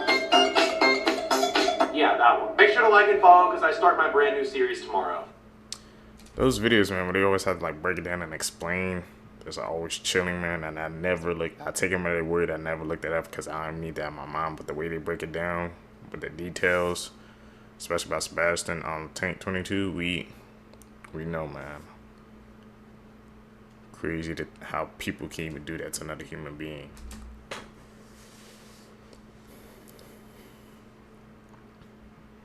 That it, man. You guys, I want to see y'all guys call out the editors, man, down below as well. If y'all guys can spot them out, because I might miss some too. Y'all can correct me, man. We all the community, yo. So. This is the disturbing moment. This woman laughed in court after she took this 3-year-old's life in a random attack. On June 3rd, police received numerous phone calls about a stabbing at a grocery store parking lot in Ohio. At around 3 p.m. on this day, 38-year-old Margot Wood was loading groceries into her car while her 3-year-old son, Julian, sat in his car seat. That's when 32-year-old Bianca Ellis entered the car and began stabbing the little boy. When Margot noticed, she tried to stop the attacker, and as a result, she was also wounded. Julian was then rushed to the hospital where he unfortunately passed away. Now, what's disturbing was that this was a random attack, and after looking at surveillance footage, the attacker was seen following the mother and the child in and out of the grocery store. Then, when Bianca was brought into court, the judge began reading out the indictment, and she was seen smiling and laughing the entire time. And after an assessment was done on Bianca, they're arguing that she has bipolar disorder and had a psychotic break, which explains why she did what she did. And this story only gets crazier. Before this incident, Bianca confessed to another murder in Bakersfield, and she even gave details of what she did with this person's body. She also warned officers that if she wasn't arrested, she was going to murder someone and eat their flesh. But none of this was taken too serious, and she was released from the mental institution, and not long after, she committed this heinous crime. So, let's talk about the most disturbing animated film ever made that has been banned all over the world. 1992's Midori. Our main character is 12-year-old Midori. After her mother becomes extremely ill, she is tricked into joining a traveling circus. And these are some of the fine people that she is surrounded by every day. The film contains a lot of very explicit scenes of violence and other things towards young Midori. The film is also known for its animal content. When it was originally released, Midori was banned all over the world, including in its own home country of Japan. And I can definitely see why. I'm not kidding when I say this is probably the most graphic, strange, animated film that has probably ever been made. And this is most certainly not a film for a lot of people. It's a film I really don't feel like I can recommend, but there are lots of very interesting discussions around the morality of this film. And if you've seen this film, I'd love to know what you guys think of it. Hell no, I didn't even know that film existed. It really was banned all around the world.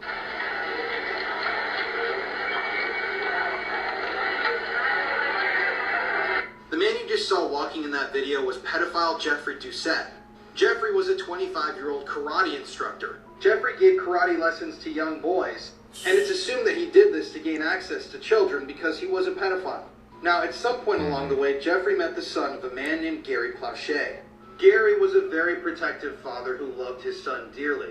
And when Gary eventually found out that Jeffrey had been molesting his son for over a year, he was righteously angry. But Gary just wasn't going to let this slide. You see, for a year, Gary had trusted Jeffrey to take care of his son and teach him karate. But at one point, Jeffrey had abducted his son, taken him to a motel in Anaheim, California, and did absolutely unspeakable things to him. So that leads us to the infamous televised incident. On that day, Jeffrey was flown to Louisiana to face trial. There was a news team there waiting for him at the airport for when he arrived into the state, but there was somebody else waiting for Jeffrey there as well, Gary Plauché. I can't show you the full clip, obviously, but Gary was waiting for Jeffrey to walk down the hallway, and when he walked by him, he pulled out a handgun and shot Jeffrey, the man who molested his son, directly in the head. Afterwards, Gary gave himself up, dropped the gun, and he was initially charged with second-degree murder. But he entered a plea bargain and pled no contest to the manslaughter charges. He was then sentenced to 7 years of a suspended sentence, with 5 years of probation and 300 hours of community service, meaning that Gary spent no extended time in prison for the murder of the pedophile. To this day, people still sell merchandise with Gary Plauché all over it, as he has become a folk hero of sorts to people that hate pedophiles. If you want to hear more stories like this, listen to the podcast Murder in America that I co-host with my wife Courtney. It's available to listen to now on all streaming platforms. The more you know. I never knew they sell merch about that incident.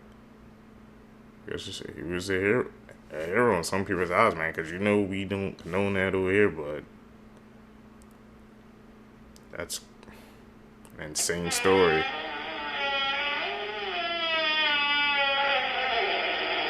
The person you just saw in that video was former elected official and pedophile Stacey Marie Lofton. Stacey was the first openly transgender person elected to a state legislature anywhere in the United States.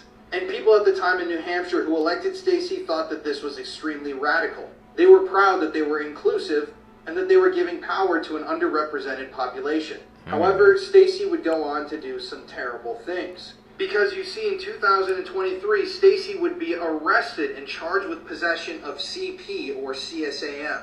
I still don't know the exact connection, but Stacy was arrested as well as this woman, a 38-year-old woman named Lindsay Groves. Now, Lindsay worked at a place called Creative Minds Early Learning Center in Massachusetts, where she worked closely with children.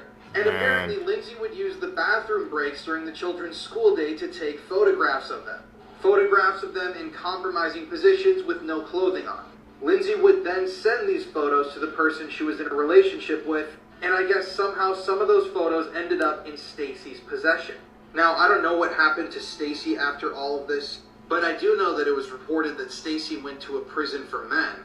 And yeah, this is just some really disturbing stuff. If you want to listen to more true crime stories, listen to the podcast that I co-host with my wife Courtney, Murder in America. It's available now on all streaming platforms. It's always people in those positions, man. Power. Number 10 is Saddam Hussein. We all remember Saddam. Number 9, Kim Jong-il, who is the uncle and the former leader of Kim Jong-un of North Korea, and he was even worse than Kim Jong-un. Like, even though Kim Jong-un is bad, like, we got to step up from Kim Jong-il. I remember reading that he once fed his family to dogs. Number 8 is Genghis Khan, the guy, you know, the Mongolia Chinese wall, the Great Wall of China, forced everybody to do that. Number 7, Heinrich Himmler, one of the right-hand men in the Nazi Party, was just all around evil. Number 6, Pol Pot, terrible man, maybe was one of the most ruthless killers in history. Number 5, Mao Zedong, the terrible emperor of China. Number 4, Osama bin Laden, the fool who committed 9/11 and went in hiding, and then we all forgot about him until Obama was like, we're actually going to go get him now, and I was like, thank God. Number 3, Vlad the Impaler. Vlad the Impaler is the basis for the character of Dracula. His middle name was Dragula, and he was known for impaling his victims on sticks and posing them in front of the castle.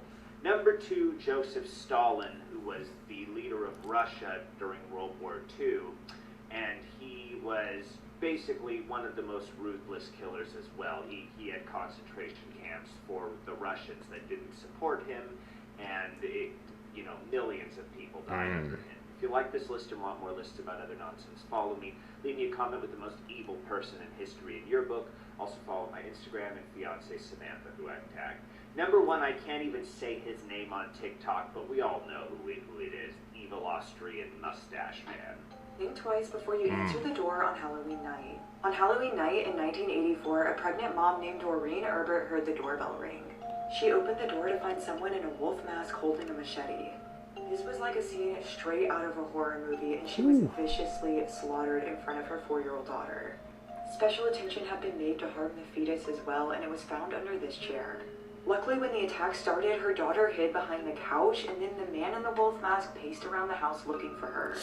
The man in the mask shouted that if she said anything, he was going to come back and kill her too. Crime scene investigators noticed a trail of blood leading from the house down the sidewalk and across the freeway to a nearby neighborhood. This attack happened shortly after her husband left to go to the store, and he came home just a few minutes after she died. But luckily, officers did their due diligence. Looking into Doreen's past, they found out she had a tumultuous marriage with her ex-husband, Michael Dennis. And they actually had a child that drowned under Doreen's supervision in 1980. 2 years later, this distraught ex sued Doreen for the death of their child, but lost in court. And just hours after the murder, the police paid a visit to Michael Dennis. He was calm and collected and gave consent to search, but as he reached out to sign the form, they noticed a gash on his hand. He said he got this injury from carving pumpkins the day before, but they noticed that the blood was still clotting.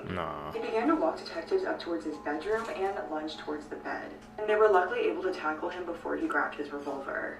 And also inside the house, they found blood near the washing machine, and blood was all over his car door handle and steering wheel. Caught him. His past girlfriend also said that the previous Halloween, he went to a party wearing a wolf mask, pictured here.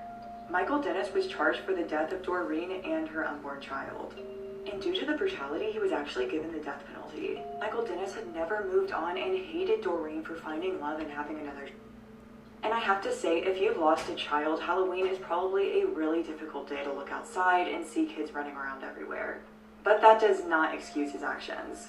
Let me know what case you want me to cover next and follow for more true crime. It is wild. This is actually happening. Celebrities are now losing thousands of followers in an unprecedented TikTok trend where people are deliberately blocking the rich and famous so that they lose their sponsorships, their brand deals, and ultimately money. And you know what? It's working. So here's how the blockout trend started, and more interestingly, why. This is Hailey Bailey. She's a model and a content creator, and she doesn't know it yet, but she's about to trigger a massive digital revolution against the world's celebrities and herself, all with one video. Let them eat cake.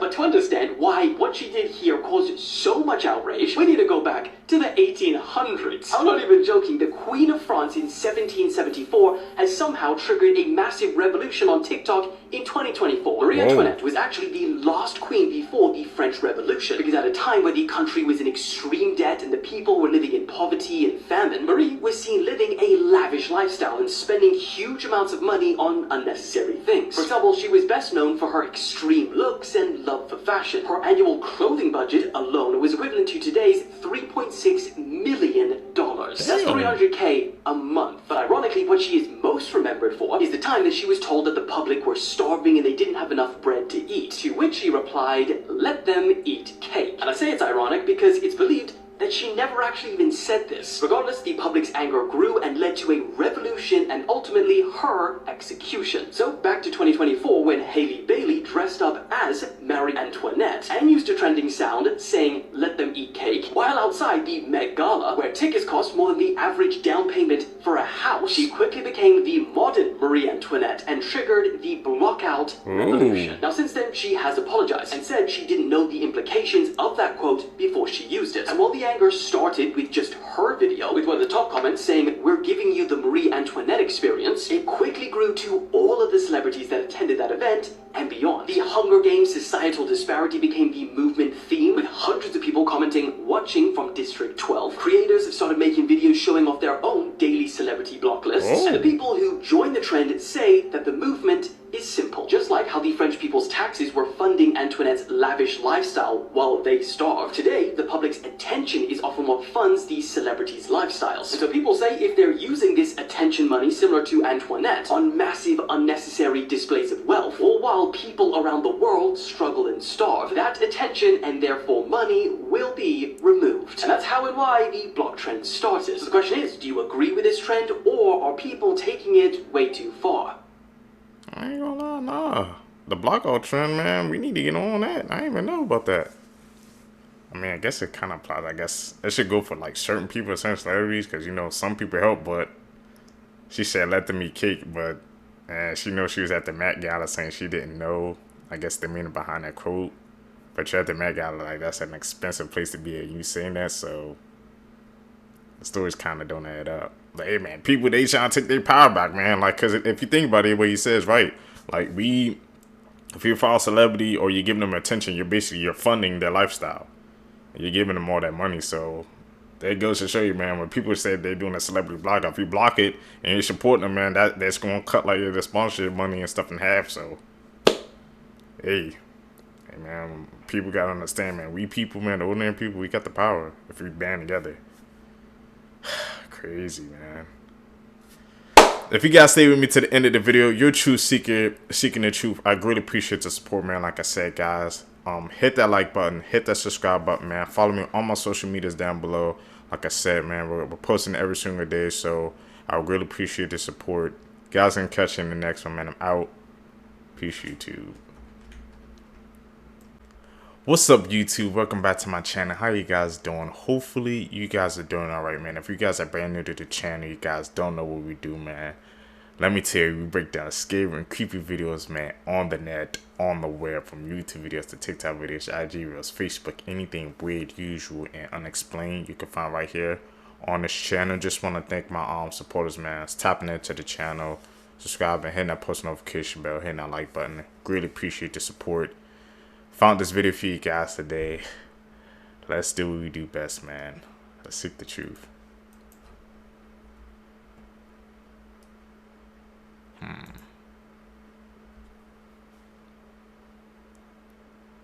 This is why you should be careful what you put in the mail. In 2015, a man was asked by his neighbor to collect his mail while he was gone for a few weeks. A few days later, a large package arrives on his neighbor's front porch. The man can barely lift it, but gets over to his garage where he accidentally drops it and hears something break inside. Hoping his neighbor would think the damage occurred en route, he closes his squeaky garage door and forgets about it. But over the next couple of days, whatever was in that package started to smell so bad that he decides to open it up. Inside were two very important finds: his neighbor, who was dead, and a camera that was still recording. The police bring the man in for questioning and show him what was on the camera inside the box. It starts with his neighbor talking to the camera about how excited he is to mail himself home for his YouTube channel. Then, police fast forward to the very end where they see that the neighbor is now sleeping in the box, and then suddenly gets dropped and you hear a crack. And that's his neck breaking. And then you hear a squeaky garage door close.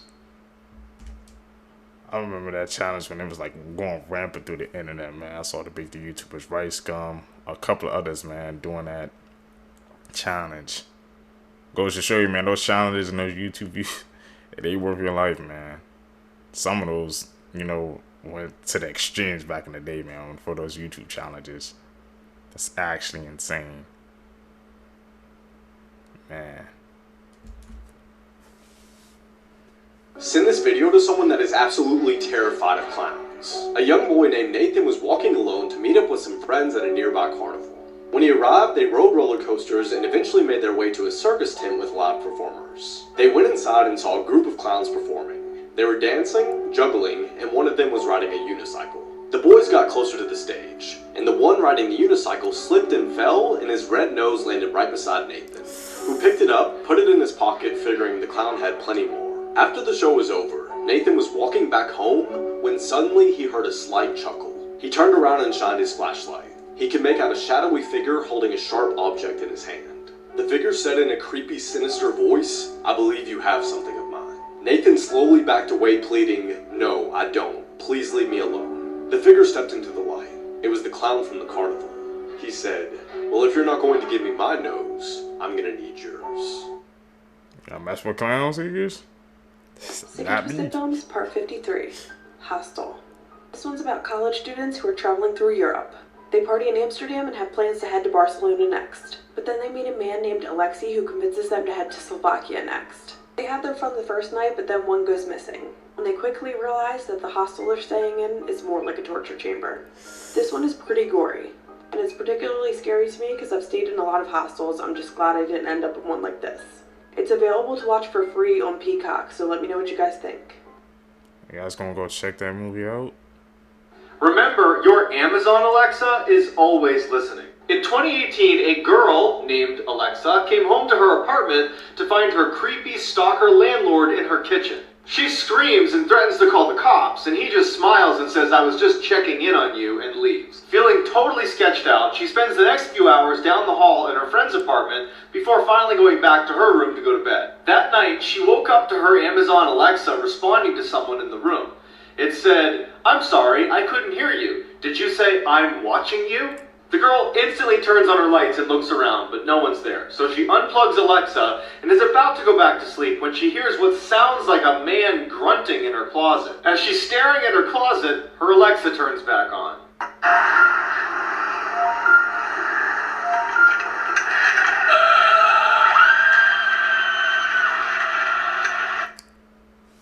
What the hell? That was just a movie situation, but we saw some of those weird cases, you know, going on with Alexa, man. You asking her some creepy questions to try to get a response back. And it definitely did, man. That's like some sound, man. Some technology or something trying to take over. We cannot let that happen, bro. Gotta disable your Alexa and Siri's, man. They alerted too much info.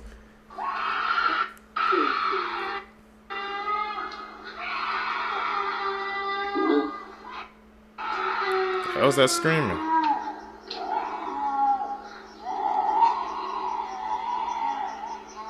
Is that an edit or something? How the hell was This she game locked is up? apparently very dangerous. People theorize that it's what Elisa Lam was doing in my previous video. Basically, you get into the elevator alone and go to level 4. Stay in the elevator and go to the 2nd floor. Stay again and go to the 6th floor. Then the 2nd, then the 10th, then the 5th. When you get to the 5th floor, a woman will enter the elevator, but don't look at her, don't talk to her, she's not what she seems. Press the button to the 1st floor. If the elevator takes you to the 1st floor, you must leave without looking back. The game's over. Or it will take you to the 10th floor where you can leave or you can stay. If you leave, you'll be in the other world. All the lights will be off, you'll be alone, and you'll see a red cross in the distance. When you choose to return, you must travel back in the same elevator you came in, which can be confusing because the other world is very disorienting. You may faint or pass out and wake back up in your home, but be careful to make sure it's really your home. There are some crazy stories of people's experiences with this game on Reddit. Do you guys think it's real?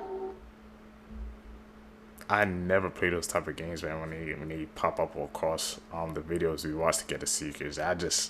I'm not risking that bad energy and nothing even happening, so I leave it to those who do that, and we just try to recap their experiences, but I'm never going to play any of those games.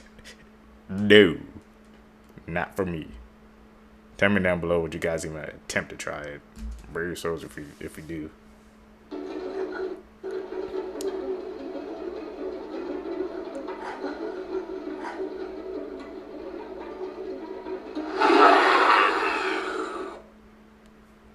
Edit. You gotta call it out like how you see it. I pray to my God every day. Every day. On my knees every day. You see me when I pray my God, I don't play. I don't play, on my knees.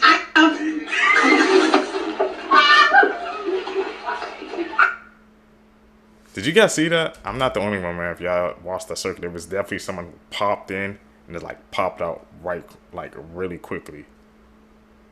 And they had no idea. Gotta be aware of our surroundings. I don't know who the hell that was.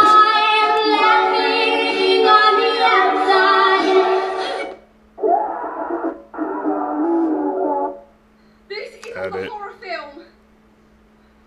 This is in my house. What? The shots of the movie is on the house. What the hell?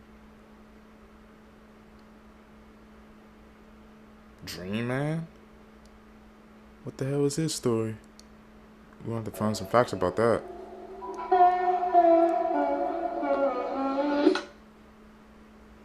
Damn, that one even ended. We couldn't even learn nothing.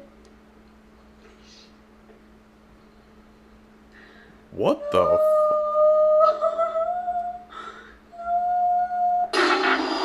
Ooh.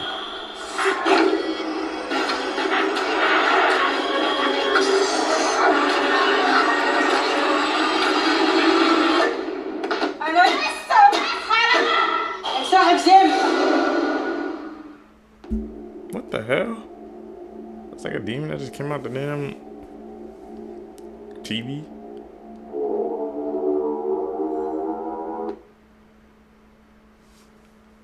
This is some creepy fact.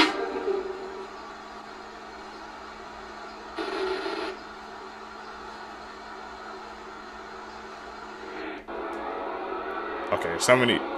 It's definitely a little like an edit.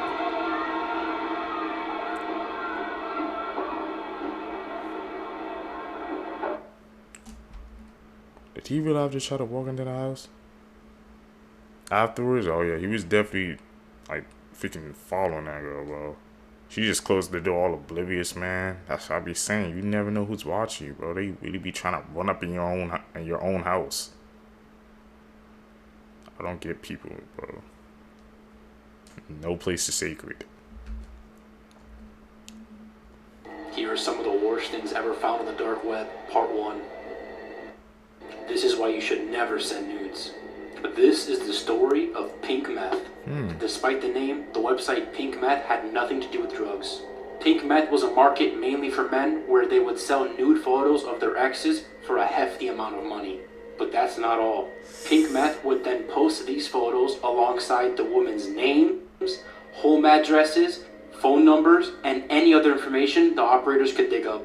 Then a ransom on the content was delivered to the victim, They would tell all the females, pay up to have the photo removed or let the whole of the dark web have access to your personal information, including your nude photos. So never, ever send nudes. Pretty cool. He was spitting, bro. I'm not that type of person. I was just like, no, I just don't even do that because too many things go through my mind. I'm like, nope. Somebody could try to get access to that. They could try to use it in the future to like use against you. Nah, that ain't gonna happen to me. So I'm not even on that type of time. No, you just gave a creepy ass story while you shouldn't, because all your information gonna be out there, bro, on the dark web. But that too, they have your location and everything. Nah, that ain't for me, man. Seekers, if you guys stay with me to the end of the video, you're true ones seeking the truth. I greatly appreciate the support, man. Like I said, guys, make sure you guys hit that like button, subscribe, hit that post notification bell as well, so you always get notified when I drop. I do daily uploads, so hopefully you guys appreciate that, man. We're grinding. We're gonna continue to keep growing and get better with each and every single video. Guys, gonna catch you in the next one, man. I'm out. Peace, YouTube. What's up, YouTube? Welcome back to the channel. How you guys doing? Hopefully you guys are doing all right, man. If you guys are brand new to the channel, you guys don't know what we do is, man, we break down scary and creepy videos, man, on the net, on the web, from YouTube videos to TikTok videos, IG videos, Facebook, anything weird, usual, and unexplained you can find right here on this channel. Just want to thank the supporters, man, who's tapping in with us, man, subscribing to the channel, hitting that post notification bell, especially, man, hitting that like button, man. You guys are pushing us in the algorithm. That's very important, so I appreciate the support. Found this video for you guys today. Let's do what we do best, seekers, man. Let's seek the truth. Cartoon Theories Part 1. Here we Angelica go. from the Rugrats is the only one who can talk to the babies because they are a figment of her imagination. That's why Stu is always in his basement making toys for the son that he lost. Chucky died in a car crash, that's why his dad is always so nervous. And the twins were actually only one baby, but Angelica didn't know if it was a boy or a girl, so she invented both of them. SpongeBob is a result of nuclear testing. The nuclear testing was performed in the Bikini Atoll in the late 1940s, and the result of that test was a bikini bottom. And how many times have you seen this explosion in the show? Creepy Lost Cartoon. He was spitting, bro. We seen that explosion happen to SpongeBob many times, man. And about those, about the first theory about the kids and stuff, about how sometimes we can never see their parents. You know, it's starting to make sense, man. These, you know, these are childhood cartoons. These are freaking details we weren't paying attention to, man, because we were just entertained. It's crazy to think about. To episodes Part 2. Squidward's Suicide. The episode starts with Squidward sitting on his bed with creepy music playing in the background. Then you get flashes of the children, and when it cuts back to Squidward, his face is black with red eyes. And then a strange voice tells him to shoot himself with a gun. He does exactly that, he dies, and the video ends. Even the police investigated, but they couldn't find who made the video. What? Creepy Lost Cartoon Episodes Part 3. Tom's Basement. Something seemed different with the start of the episode this time. Tom's owner was really physically abusive. He was tapping on his tail and telling him never to go down the basement. And at some point Jerry pushes Tom down to the basement. When the owner sees him, he starts yelling at him with rage. Then Jerry takes pity on Tom and goes and stabs the owner repeatedly with a knife on his leg. And then they carry the body inside the basement. And the basement is full of dead bodies showing signs of violent death. And then an evil look covers Jerry's face. He stabs Tom and throws him in the pile of bodies. Then the episode ends with Jerry putting a for sale sign outside the house and laughing manically. I never seen that episode of Tom and Jerry, and I've seen quite a few. I don't know where the hell he's finding them from, but hey, man, we seekers, bro, we're gonna have to do our research and try to dig this up. Fun fact, man, my grandparents actually introduced me to Tom and Jerry. That's how I even knew about that series. Damn, that's some dark stuff. Especially, you know how Jerry always be, you know, getting Tom. That's his op. But at the end, man, he turned on him. That does sound like something Jerry would do, but you know, he'd be setting up all those elaborate plans. So, can't write this off. There is a creepy lost episode of Barney that a father swears he caught his kids watching. One day he was looking at the TV guide when he saw that it said a lost episode of Barney was going to air at 7 p.m. He asked his kids if they wanted to watch, and they said yes. They all sat down to watch it, and the theme song started playing, but something wasn't right about it. It almost sounded like the song was being whispered. The episode started as it usually did, the kids holding the Barney doll that suddenly comes to life. But when Barney started talking, he sounded slightly weird. It sounded like two people were talking at once. His normal voice, and one that sounded darker and scarier. And suddenly he said, "Hi kids, today I'm going to talk to you about death." So one of the kids asked him, "Barney, what's death?" He then chuckled and said, "This is..." with his face suddenly turning angry, his teeth growing long, and then he eats the child. What and then the? he proceeds to chase all the other children around, trying to eat them throughout the rest of the episode. And then at the very end of the episode, he sang the I Love You song as if nothing happened. So, love. The Simpsons lost episode, Bart's Dead. What? The episode comes to us at season 1. After leaving for school late, this results in Bart Simpson being late for a plane ride and has to catch another one. Apparently, the plane was having some engine trouble and it crashes, killing everybody on board, even our beloved Bart Simpson. Throughout the majority of the episode, it's all about mourning from the family over the loss of Bart, until a flashback shows Bart inside of a coffin going to a cemetery. Inside of this cemetery where Bart is laid to rest, there are headstones depicting celebrities. One noted celebrity was Michael Jackson from season 3 and predicted his death on point. Hey man, we've known about the Simpsons, about these like the Simpsons, Family Guy, these cartoons, how they be predicting stuff before it even happens. So he was definitely spitting there, man.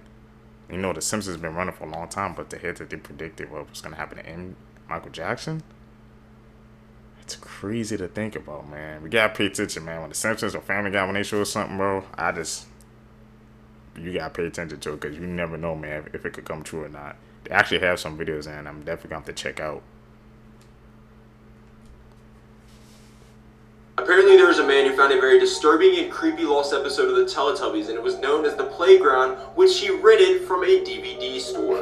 When the man brought the DVD up to the counter so he could rent it, the clerk's eyes got big and said, "Are you sure you want to rent this? It was claimed to be cursed." The man said, "Absolutely, what could be cursed and horrifying about a Teletubby episode?" So he went through with the rent, and as soon as he got home, he slapped the disc in the DVD player. As soon as the episode started, it skipped past the BBC logo, and where the speaker usually says time for Teletubbies, he said something completely different. Like, life isn't about anything, it's about consequences. Although the man thought this was weird for a kid's show, he kept watching. The episode started with Tinky Winky sitting at a table crying by himself, and out the back window of the Teletubbies' house, you can see two children practicing seppuku, which is basically taking the guts and entrails out of somebody and playing with them. TV then glitched and cut to a scene where all the Teletubbies were hanging from gallows by their necks and seeping out blood. There's more, so stay tuned for part 2. This is part 2 of the cursed Teletubbies episode known as The Playground. While the Teletubbies were all bleeding out, hanging there from the gallows, you could see blood and organs scattered all across Teletubby land, and the speaker in the background was repeatedly saying, "Life is meaningless, and the truth is you're all going to die a horrifying death." But little did they know that them hanging by their necks from the gallows wouldn't be the cause of their death, but rather a nuclear bomb that would end up hitting Teletubby land and causing the sun baby in the sky to start bleeding from his eyes and begin crying. So in the background of the Teletubbies already hanging from their necks from the gallows, you see their home catch on fire, a nuclear bomb going off, and even the baby in the sky, along with bleeding from its eyes and face, is now vomiting across Teletubby land. The show then glitched, ended abruptly, and skipped straight to the credits, and rather than showing the Ragdoll Productions logo that is usually shown at the end of Teletubby episodes, it showed a bunch of random Russian and Ukrainian writing that the viewer had never seen before. The episode then received 237 complaints and was taken off the air. Wow, so that really happened, man. The parents, they must have saw it, wrote in their complaints, then they got taken down, man. I'm just surprised, like, we haven't seen that, like, you know, I haven't heard no news about, like, you know, all these dark cartoon theories and stuff like that. Maybe if you search on YouTube, you can find it, but it's like, somehow it's kind of being, like, hidden from us, man, because these are my first time even hearing these theories like this, especially when it comes to the cartoons. They all put this in the media, man, but they trying to hide it from us, man. But we gonna seek and we gonna find the truth. Can't hide it forever.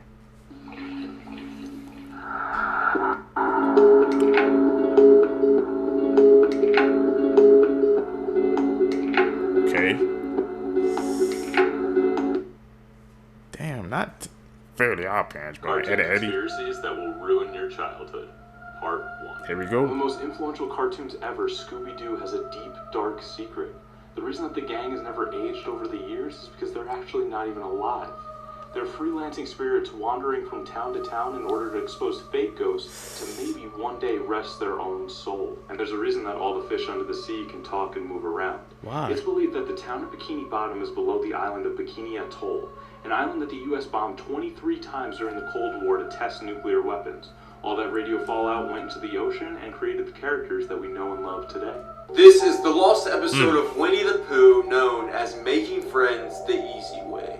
This episode begins with Winnie waking up out of his sleep, and as he examines the room, he notices that his door is wide open. Scared and quite frankly probably pretty confused, Winnie starts frantically asking questions like, hello, is anyone there? Can anyone hear me? As he's making his way out the door. When he got outside, Winnie began looking around and noticed that there was nobody in sight. No animals, no people, and Winnie felt like his friends just left him and neglected him. So Winnie gets angry thinking his friends left him, and he drops to his knees and begins punching the ground saying, I don't deserve this, I need friends, I have to go find some friends. So Winnie begins walking through the woods looking for friends, and he notices a little boy who waves at him. So Winnie the Pooh walks up to him and does this. Winnie walked up to the boy and said, friends forever. Then instantly grew sharp teeth, opened his mouth very wide, and ate the child alive. Man, that sounds like it came out of that freaking, you know, that horror movie, because, you know, since Winnie the Pooh is not an IP no more, it sounds like one of those movies, man. It took a dark turn like that. These creepy lost episodes, man, of the cartoons. Man, just freaking exposing our reality, man, wide open. I would have never guessed that any of this would have happened in 1,000 years, man. You know, looking back at it. All these theories and stuff, man, like I said, kind of makes sense. Especially when about the SpongeBob there, about like how Audie was talking, because they said all the testing that took place, that's how it can talk. That's how Bikini Bottom even, that's how it existed. That's how it came to be. Man. Crazy, crazy theories, man, that got shown to us today. We're gonna have to dig deep, man. We're gonna have to find some more. That's crazy. Seekers, if you guys stay with me to the end of the video, you're a true seeker, man. Like seeking the truth just like us, man. I really appreciate the support. Like I said, guys, make sure you guys hit that like button, subscribe, hit that post notification, man, so we can grow in this algorithm. And also, man, follow me, like I said, down below my socials, so we can always stay connected. We can stay together. You guys can send me videos you guys want me to check out, man. Like I said, I'm trying to work on making a Discord, so you guys can just send me your videos you guys want me to check out. But that's coming soon. You guys gonna catch you in the next one. I'm out. Peace, YouTube.